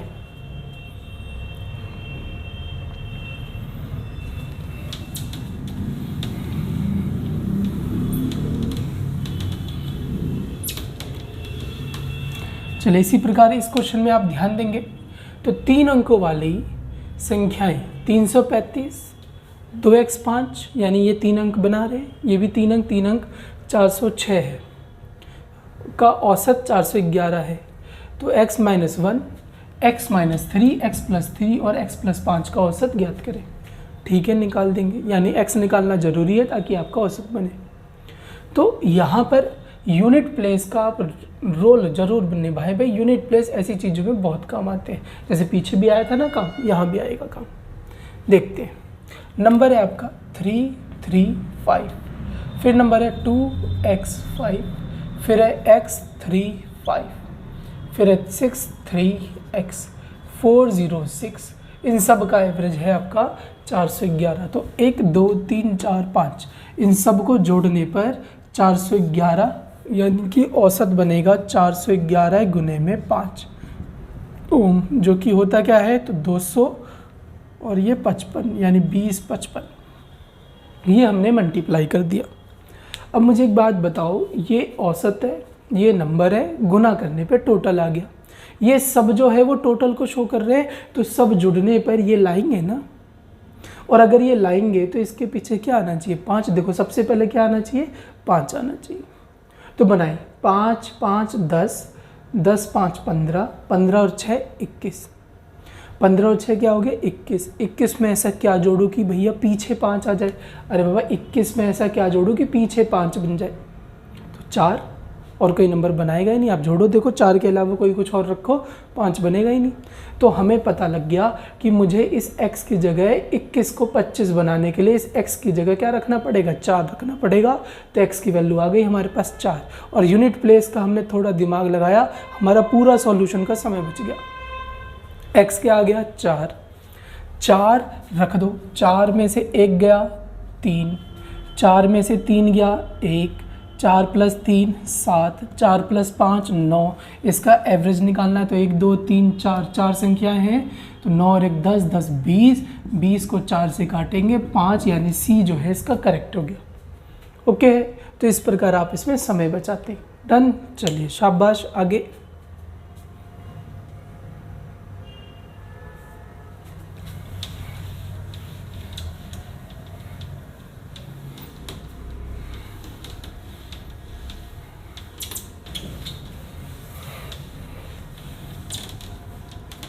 तो ऐसे क्वेश्चनों को जब आप ध्यान से करेंगे तो इस क्वेश्चनों में ये जो अब आया है, इसमें आपको एक छोटी सी बात ध्यान में रखनी होती है।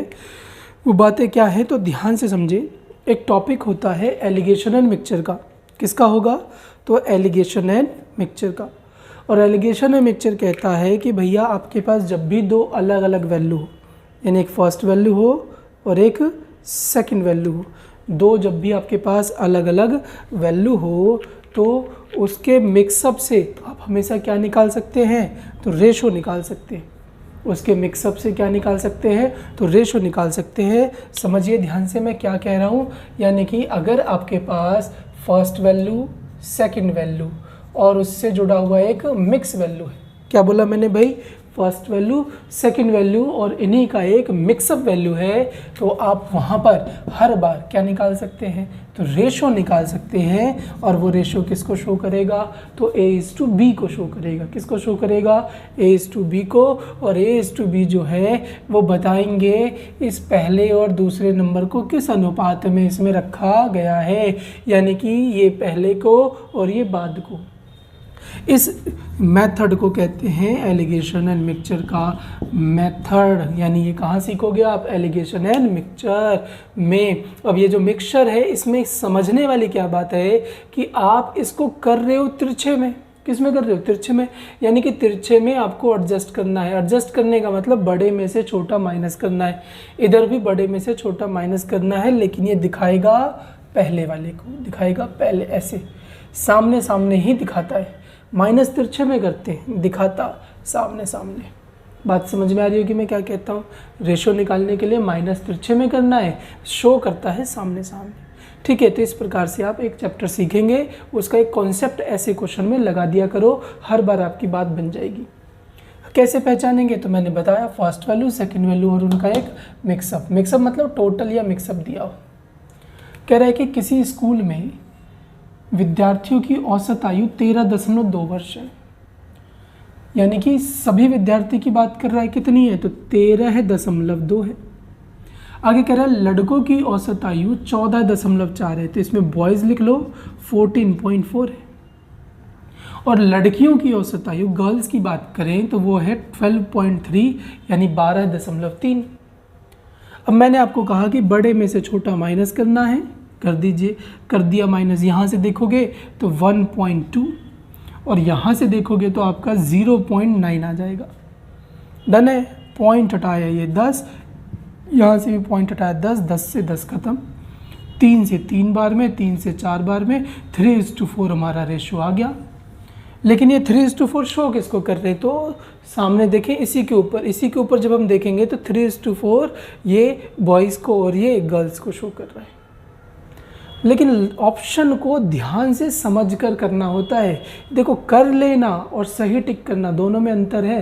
तो कर लेना, ठीक है, आपने कर लिया, ऑप्शन सही से टिक करना। ऑप्शन टिक करते समय, खासकर रेशो के चैप्टर में ऑप्शन टिक करते समय सावधानी बरतना, क्योंकि एक जैसे 2 ऑप्शन दे देता है। और ऐसे ऑप्शनों को आप ऐसे करना चाहते हो इजी तरीके से, तो ध्यान से सुने मैं क्या कह रहा हूँ। बाबा से या का वाला ना हमेशा नीचे रखा जाता है, नीचे मतलब बाद में। मुझे एक बात बताओ, लड़कियों की संख्या हमने निकाल तो लिया, लड़कियों की संख्या लड़कों की संख्या से, यार बाबा किससे, लड़कों से, या लड़कों का, कहाँ, तो बाबा यहाँ पर, इसमें नहीं देखना, बाद में देखना होता है। लड़कियों की संख्या लड़कों का, लड़कों का मतलब लड़के बाद में रखो। तो मुझे बताओ लड़के कितने आए, 3, लड़कियां आ गई 4, लड़के बाद में जब मैं रख दूंगा, 3 को बाद में रख दूंगा तो 4 पहले आ जाएगा, यानी कि मुझे ये ऑप्शन टिक करना पड़ेगा सी, ना कि 3:4। डन है, तो ऐसी गलती एग्जाम में नहीं होनी चाहिए, लाइन पढ़कर अच्छे से समझ कर टिक करना होता है। डन है, चलिए शाबाश।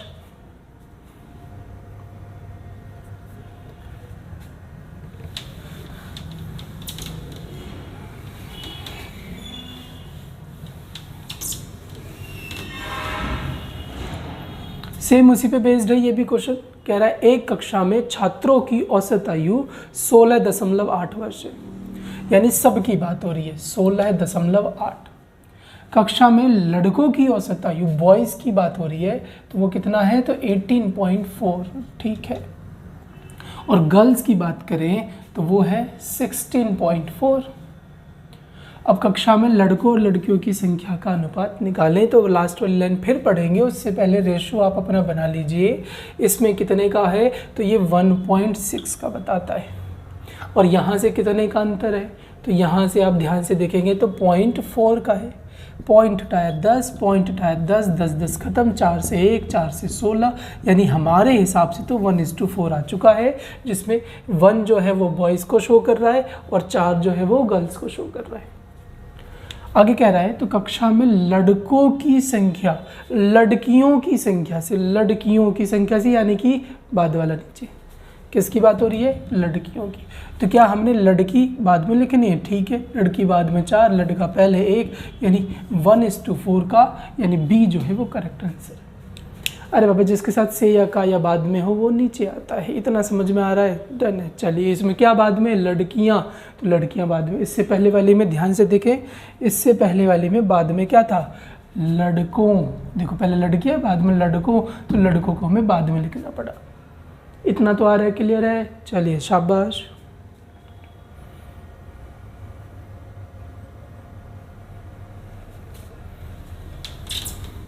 ट्राई करें इसे।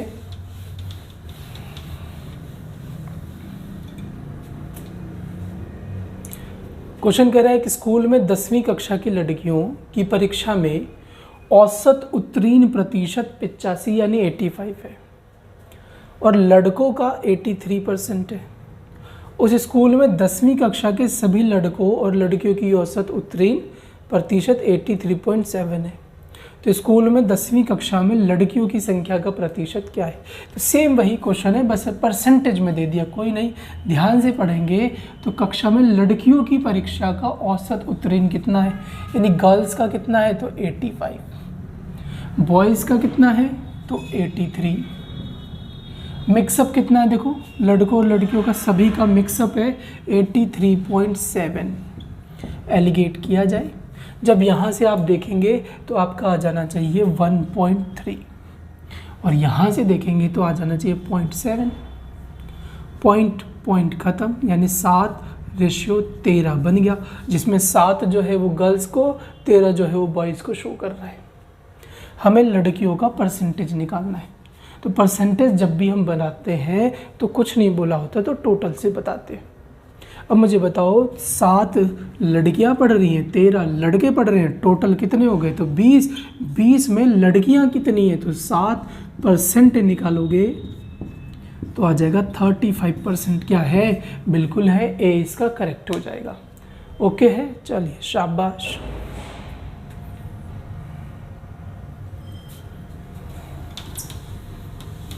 ट्राई करें, इसे भी ट्राई करें भाई।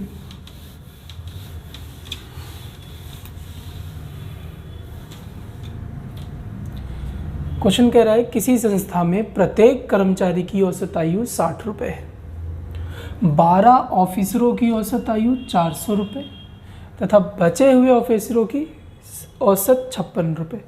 यानी कि 12 की अलग दे दी, बचे हुए की अलग दे दी और सबकी मिक्स करके दे रहा है। एलिगेशन यूज़ हो सकता है, तो करें।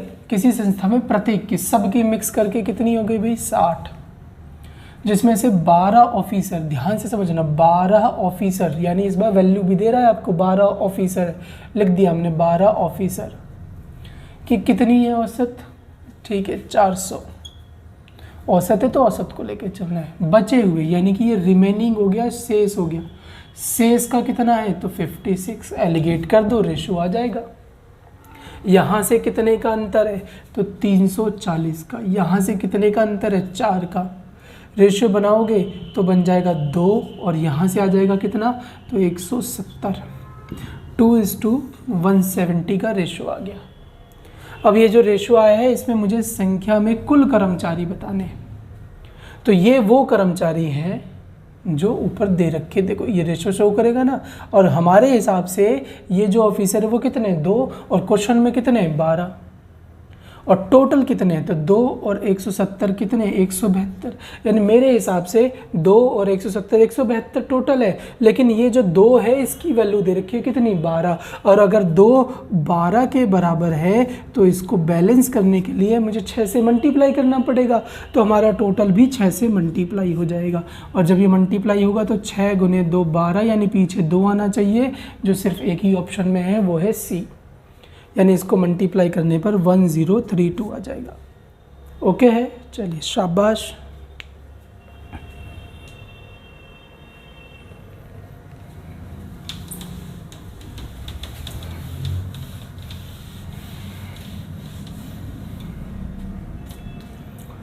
क्वेश्चन है, अच्छा क्वेश्चन है, लेकिन ये रिपीट होता है एग्जाम में।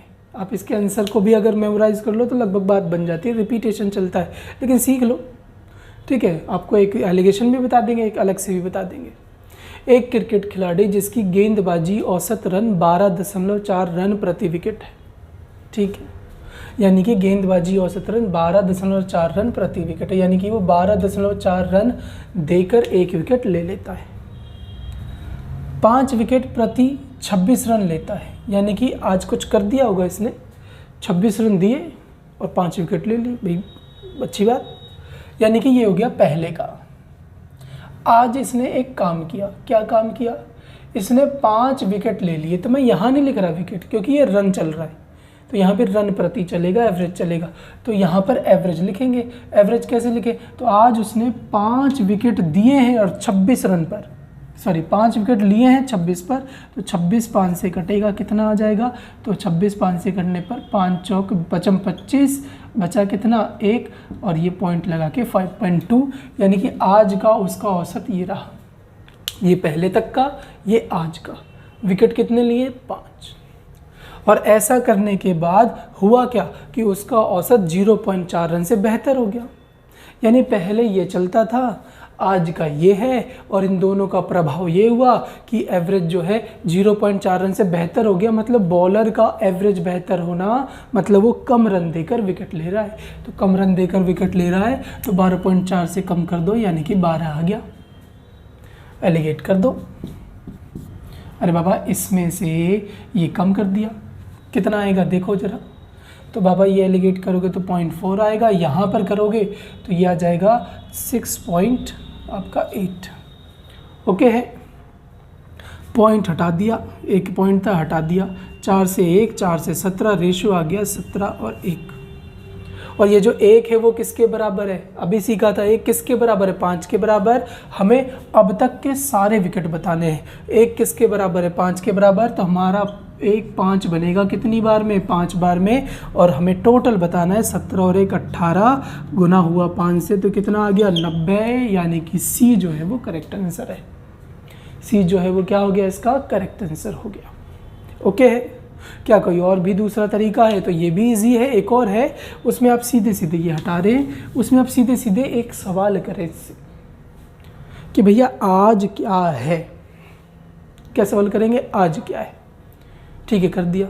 तो आज ये है कि आज उसका औसत पहले ये था 0.4 से कम हो गया, यानी आज उसका औसत 12 है। और आज के हिसाब से अगर आज औसत 12 है तो आज के हिसाब से वो 5 विकेट लेने में कितने रन देगा, तो 12 5 60। आज के हिसाब से आज औसत 12 हो गया, यानी 12 रन पे एक विकेट लेता, तो 5 विकेट से कितने हो गए 60। अब 60 रन पे मिलते उसे आज, लेकिन उसने ये विकेट ले लिए सिर्फ और सिर्फ कितने रन देकर, 26 रन देकर।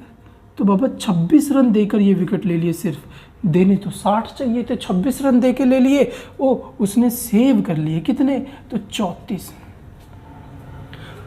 रन कम दिए।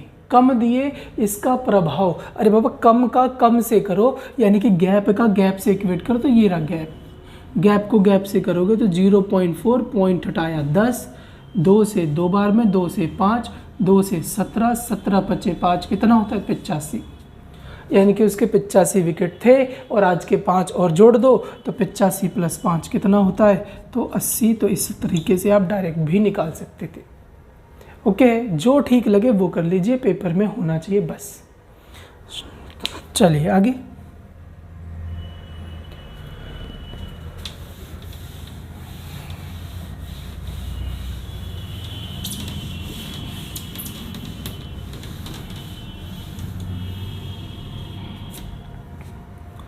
एक निश्चित सप्ताह में ताजमहल देखने वालों की संख्या औसत 40 है। यदि छुट्टी के दिन को हटा दिया जाए तो औसत 16 से बढ़ जाता है। तो छुट्टी के दिन ज्ञात करें। तो मुझे एक बात बताएं, आप गुरु केंद्र से जुड़े हुए हैं बिल्कुल। अगर मैं रोज़ वीडियो डाल रहा हूँ तो आप रोज़ देखते हैं ना भाई, देखिए रोज़। 2 दिन गैप कर दिया तो आप कहाँ से देखेंगे ही नहीं। यानी कि अगर मैं हफ्ते में 7 दिन डालता हूँ तो आप 7 दिन देखते हो, और 5 दिन डालता हूँ तो 5 दिन देखते हो। अब मैं रूटीन बांध लूँ कि मैं हफ्ते में 5 दिन डालता हूँ वीडियो, रूटीन बांध लिया मैंने, और कुछ करीब आपके 1000 लोग देखते हैं, तो मेरा 7 दिन का जो टोटल है वो भी यही बनेगा, 5 दिन का टोटल है वो भी यही बनेगा। यानी कहने का ये मतलब है कि ताजमहल आप घूमने जा रहे हो तो ताजमहल पूरे 7 दिन से जो भी जाएगा वो भी वही बात है, और 2 दिन वर्किंग डे या 3 दिन वर्किंग डे या 4 दिन वर्किंग डे है तो जिस हिसाब से वर्किंग डे है उसमें भी वही बात होगी। अरे बाबा, जिस दिन बंद होगा ताजमहल, क्या उस दिन कोई देखने जाएगा? क्या नहीं देखने जाएगा बाबा। जो देखने गए होंगे वो जिस दिन खुला होगा उसी दिन तो देखने गए होंगे, या छुट्टी वाले दिन भी आप देख के आ गए। फ़ोन में देखने की बात नहीं कर रहा मैं, या दरवाजे से वापस आ गए। बाबा जो भी देखने गए होंगे, खुला होगा तो देखने गए होंगे, नहीं खुला होगा तो नहीं होंगे। यानी जितने भी देखने वाले हैं वो सब के सब जिस दिन खुला है उसी दिन देखने गए। ठीक है, अब उसका 10 दिन से निकालो, 8 दिन से निकालो, 7 दिन से निकालो, हमें नहीं पता, बस जिस दिन खुला है उसी दिन देखने गए, इतना पता लग रहा है ना। तो करे क्वेश्चन कह रहा है कि भैया एक निश्चित सप्ताह में ताजमहल देखने वालों की संख्या कितनी थी? औसत में 40। तो सप्ताह यानी हफ्ता, हफ्ते में 40, तो बने कितने टोटल? 280। अब इसने 7 दिन से आंकड़े बनाए भैया 280। अब ये 280 देखने तो गए, लेकिन ये देखा तो उसी दिन होगा ना जिस दिन ताजमहल खुला होगा, यानी टोटल पे कोई फर्क नहीं पड़ता। अगर टोटल पे कोई फर्क नहीं पड़ता तो एवरेज पे पड़ जाता है कितने का? 16 का। यानी एवरेज 16 से बढ़ गया, तो 16 बढ़ गया तो कितने हो गए? 56। तो अब यहाँ पे वर्किंग डेज निकाल लो, यानी 7 दिन से जब मैं कर रहा हूँ तो ये बन रहा है, और वर्किंग डेज में ही तो ये काम हुआ होगा, छुट्टी वाले दिन काम थोड़ा होता है। तो वर्किंग डेज में ये काम हुआ, तो वर्किंग डेज से निकालोगे तो 56 से काटेंगे इसे, तो 56 से 5 बार में कट जाएगा। यानी 7 दिन से ये हिसाब और ये हिसाब 5 दिन में आया होगा, यानी वर्किंग डेज जो हो गए 5। यानी ये 280 जो है वो ताजमहल 5 दिन खुला है तभी आया है। तो बचे कितने? 2 दिन छुट्टी। अरे बाबा, हफ्ते में 7 दिन जाने थे, 5 दिन का काम हुआ तो 2 दिन की क्या हो गई? छुट्टी हो गई, यानी डी, यानी 2 इसका करेक्ट आंसर हो गया। यानी टोटल जो है, इसके टोटल को ध्यान से समझना कि जो टोटल काम हुआ है ये वर्किंग डेज में ही हुआ है। ठीक है, अब उसको किसी से भी तुलना करो, टोटल चेंज नहीं होता कभी, टोटल कभी भी चेंज नहीं होता। चलिए आगे।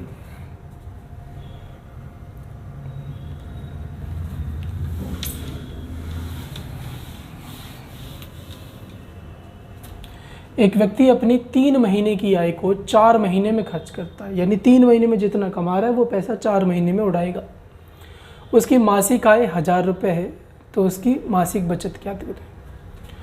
वार्षिक बचत, वार्षिक निकालनी है। तो पहले तो पता करो वर्ष में कमाता है कितना है। तो मासिक आय 1000, वर्ष में होते 12 महीने, 12 महीने से 1000 के हिसाब से कमा लेता होगा वो 12,000 रुपये। अब खर्च का निकालो, 4 महीने में 3 महीने का खर्च कर दे रहा है। 3 महीने मतलब 1000 से गुना करो तो आ जाएगा 3000, यानी 4 महीने में, यहाँ लिख देते हैं 4 महीने में खर्च कर रहा है 3000 रुपये। तो अगले 4 महीने में भी 3000 करेगा, अगले 4 महीने में भी 3 करेगा, यानी कि भैया 4 महीने में 3000 कर रहा है, तो 12 महीने में उसका खर्चा, ये 3 से गुना कर दो, 12 3 से बन जाएगा, ये भी 3 से कर दो, कितना खर्चा बन जाएगा? 9000। जोड़ भी सकते हो, 4 में 3, 4 में 3, 4 में 3, 12 हो गए, 12, यानी 1 साल में 9000 रुपये उड़ा देता है। तो अगर 9000 रुपये गए तो बचे कितने? 3000 रुपये, यानी कि ए करेक्ट आंसर हो गया। डन है, चलिए शाबाश।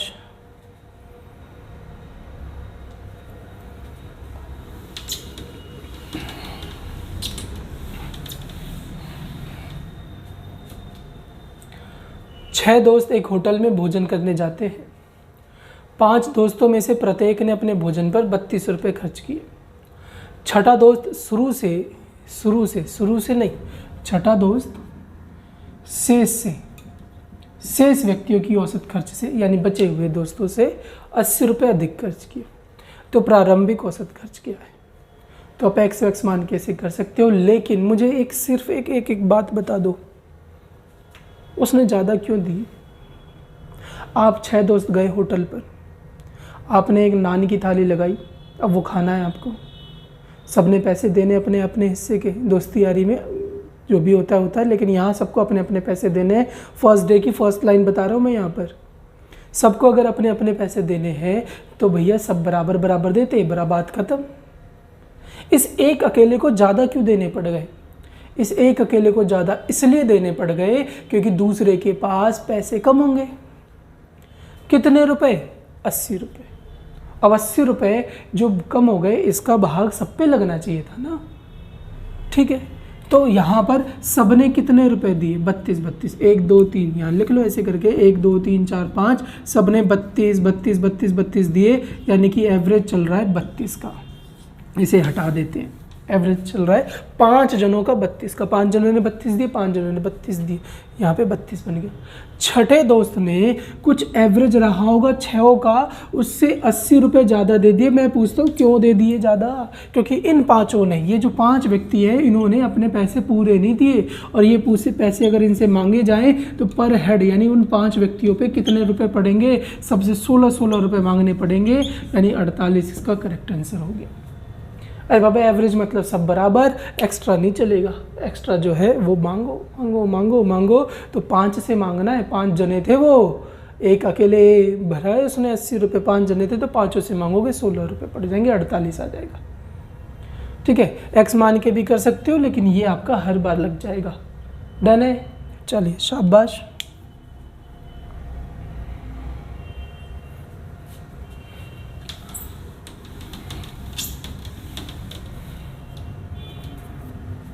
क्वेश्चन कह रहा है 2 संख्याओं का औसत 62 है। यदि छोटी संख्या में 2 जोड़ दिया जाए तो संख्याओं का अनुपात 1:2 हो जाता है। तो 2 संख्याओं में अंतर क्या होगा? ठीक है, 2 संख्याओं का औसत 62 दिया हुआ है। 2 संख्याओं का औसत मतलब a + b का औसत 62 है, यानी कि मल्टीप्लाई करोगे तो आ जाएगा 124।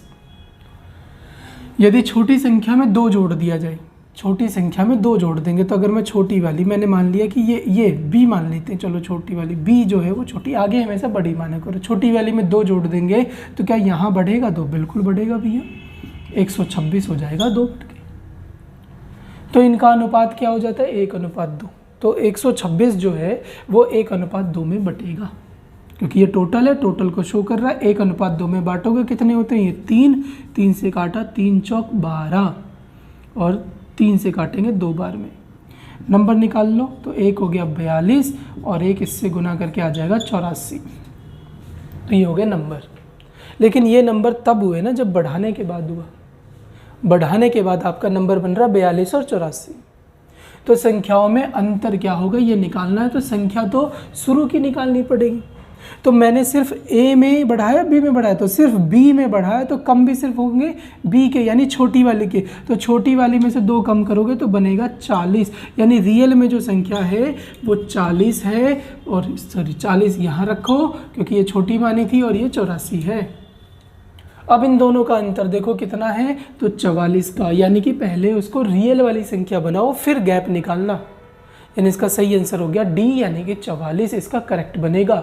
ठीक है, ये छोटी सी बात ध्यान रखना। ओके है, चलिए शाबाश। आगे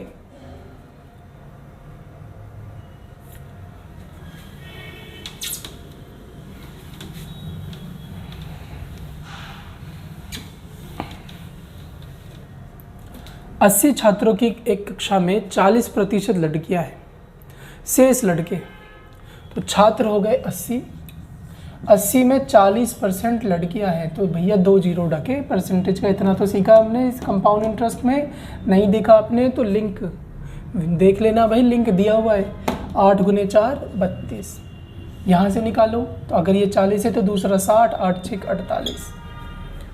अब कह रहा है लड़कों का औसत भार 55.5 है, और यदि कक्षा के छात्रों का, छात्र मतलब सभी का औसत भार 54 है, यानी सबका औसत भार, यानी 80 का औसत भार 54 है, तो गुना करेंगे इसे, तो ये हो गया 432। और आगे जब आप ध्यान देंगे तो उसमें बोला हुआ है किसका औसत भार? ये लड़कों का। लड़कों का औसत भार 55.5 है। तो लड़के कितने? तो 40% क्या थी? लड़कियां थी। तो बॉयज़ जो हो गए वो हो गए 48, 60% से। तो लड़के यानी 48 का दिया हुआ है आपका 55.5, पॉइंट हटाया 10, 5 से काटो तो 1 1 1, 5 से काटा ये 2, 2 से काट दो इसको, कितना आ जाएगा 24। 24 से गुना करोगे इसे तो आ जाएगा आपका, 24 से ये गुना करोगे तो आएगा 2 4 और ये 2 0, फिर 24 से कर दो 240, फिर 24 एकम 24, यानी 2664, 2664 ये आपका आ गया। अब जो बचा वो किसका होगा, तो लड़कियों का होगा। तो 80 में से 48 चले गए तो बचे कितने आपके 32, ये हमने लिखा हुआ है ऊपर। इनका एवरेज निकालना, यहाँ से गैप करो तो ये कैरी देगा 10 में से 4 गया 6, यहाँ क्या बचा 1, ये कैरी देगा 11 में से 6 गया 5, यहाँ क्या बचा 2, ये कैरी देगा 12 में से 6 गया 6, यहाँ क्या बचा 3, 3 में से 2 गया 1, काटा जाए 2 से काटा 16, 2 से काटा इसे 8, 2 से 2 बार में 4 बचा 1, 2 से 8 बार में 16, 16 से काट दो डायरेक्ट, 16 पचे 80, बचा कितना 2, 16 एकम 16 है, बचेगा कितना, तो बचेगा 12 के नीचे 16, ये 4 से 3, 4 से 4, यानी 0.75, 21.75, डी करेक्ट हो गया। क्या डेविएशन मेथड लग सकता था, तो वो भी लग सकता था, यहाँ पर आप वो भी निकाल सकते थे, डेविएशन से भी हो जाता। डन है, तो डेविएशन से आपका होमवर्क है, आप इसे करना अच्छे से, ठीक है। ये होमवर्क में डेविएशन डाल दिया आपका। डेविएशन यानी गैप मेथड की बात कर रहे हैं, बहुत अच्छे से सिखाया है वो हमने आपको।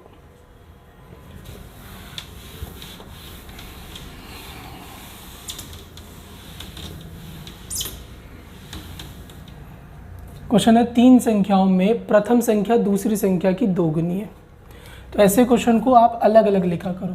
पहली संख्या, ठीक है, ए मान लेते, पहली संख्या दूसरी संख्या की दोगुनी है, फर्स्ट वाली दूसरे वाले की डबल है, तो फर्स्ट वाली डबल है, ये लिख लिया आपने। तथा तृतीय संख्या की आधी है, यानी फर्स्ट वाली ही तीसरे वाले की आधी है, तो इसकी हो गई ये आधी।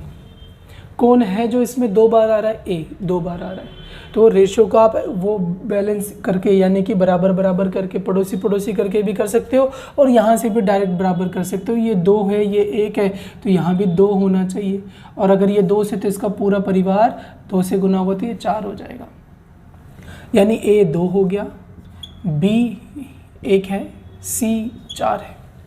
अब देखो B का ये डबल और C का क्या हो गया, आधा, सेटिस्फाई कर रहा है, तो इस तरीके से बनाना कभी भी गलत नहीं जाएगा आपका। यदि तीनों संख्याओं का औसत 56, 56, पड़ोसी पड़ोसी भी कर सकते हो इसमें, ठीक है। यदि तीनों संख्याओं का औसत 56, 56 है, तो प्रथम तथा तृतीय संख्या का अंतर निकाल। तीनों संख्याओं का यानी A, B, C का औसत कितना है, 56, 56 को 3 है, 3 से कर दो तो आ जाएगा 150 और 18, 168। तो प्रथम तथा तृतीय संख्या का अंतर, तो बाबा ये है क्या, टोटल है, तो 4 और 1 5, 5 2 7, 7 से कटेगा। और आपसे पूछा है तृतीय और प्रथम का अंतर, तो तीसरी और प्रथम का अंतर कितना है, 2 का, 2 से गुना कर दो, काटा जाए 7 से 2 बार में 14 है, बचा 2, 7 से 4 बार में 28, 24 गुने 2 48, यानी कि डी जो है इसका करेक्ट फाइनल आंसर हो गया। ओके है, चलिए शाबाश। चलिए तो ये हो गया। एक क्वेश्चन जो आपको होमवर्क में दिया था हमने, वो भी फाइनल करा देते हैं और चैप्टर का करते हैं डी एंड।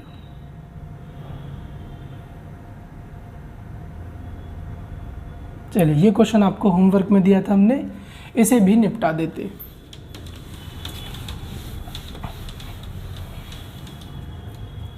क्वेश्चन है एक्स वाई और जेड का औसत जेड से 6 अधिक है। एक्स वाई और जेड 3 संख्या है, तो टोटल जोड़ दिया 3, औसत बन गया ये। अरे बाबा जोड़कर 3 से डिवाइड कर देंगे, औसत बन गया।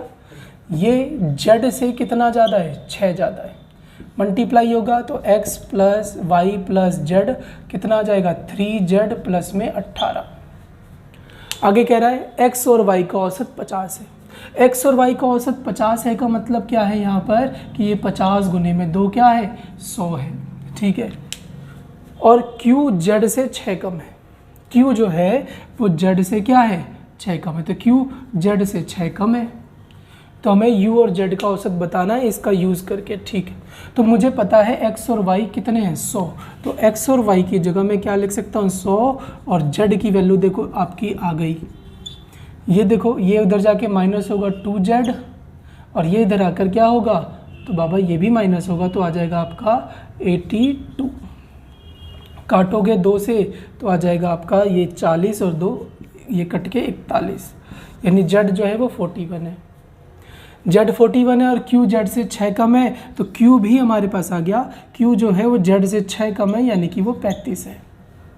तो हमें यू और जेड का औसत बताना है। तो जेड तो हमने निकाल लिया है, यू निकालना पड़ेगा हमें। और यू हम निकाल सकते हैं। यू आप कहाँ से निकालेंगे, यू तो दिया ही नहीं है इसमें, यू नहीं दिया, यू नहीं दिया, तो फिर कहीं एक्स और जेड का ही, जेड और क्यू का तो नहीं पूछा। जेड और क्यू का एक बार करेक्शन करें, देखो क्वेश्चन में find the average of you, ये गलत है। क्यू और जेड का, क्यू और जेड का निकाल के देखें, 35 और 41, 35 और 41 कितने होते हैं, तो भैया 76 होते हैं। और 76 का आधा करेंगे तो 48 नहीं 38 होता है, 38। देखिए ऑप्शन में ए, तो करेक्शन कर लीजिएगा, क्यू आना चाहिए इधर, क्या आना चाहिए, क्यू। तो क्वेश्चन को करेक्ट करिएगा। तो ये आपको मैंने पूरे क्वेश्चन जितने भी थे सारे क्वेश्चन डिटेल वाइज अच्छे से समझाए हैं। और भैया बहुत मेहनत लगती है वीडियो बनाने में, तो इसे लाइक तो ज़रूर करें अगर समझ में आ रहा है। मिलते हैं नेक्स्ट वीडियो में। जय हिंद, जय भारत। पेपर में आपको जीत मिले।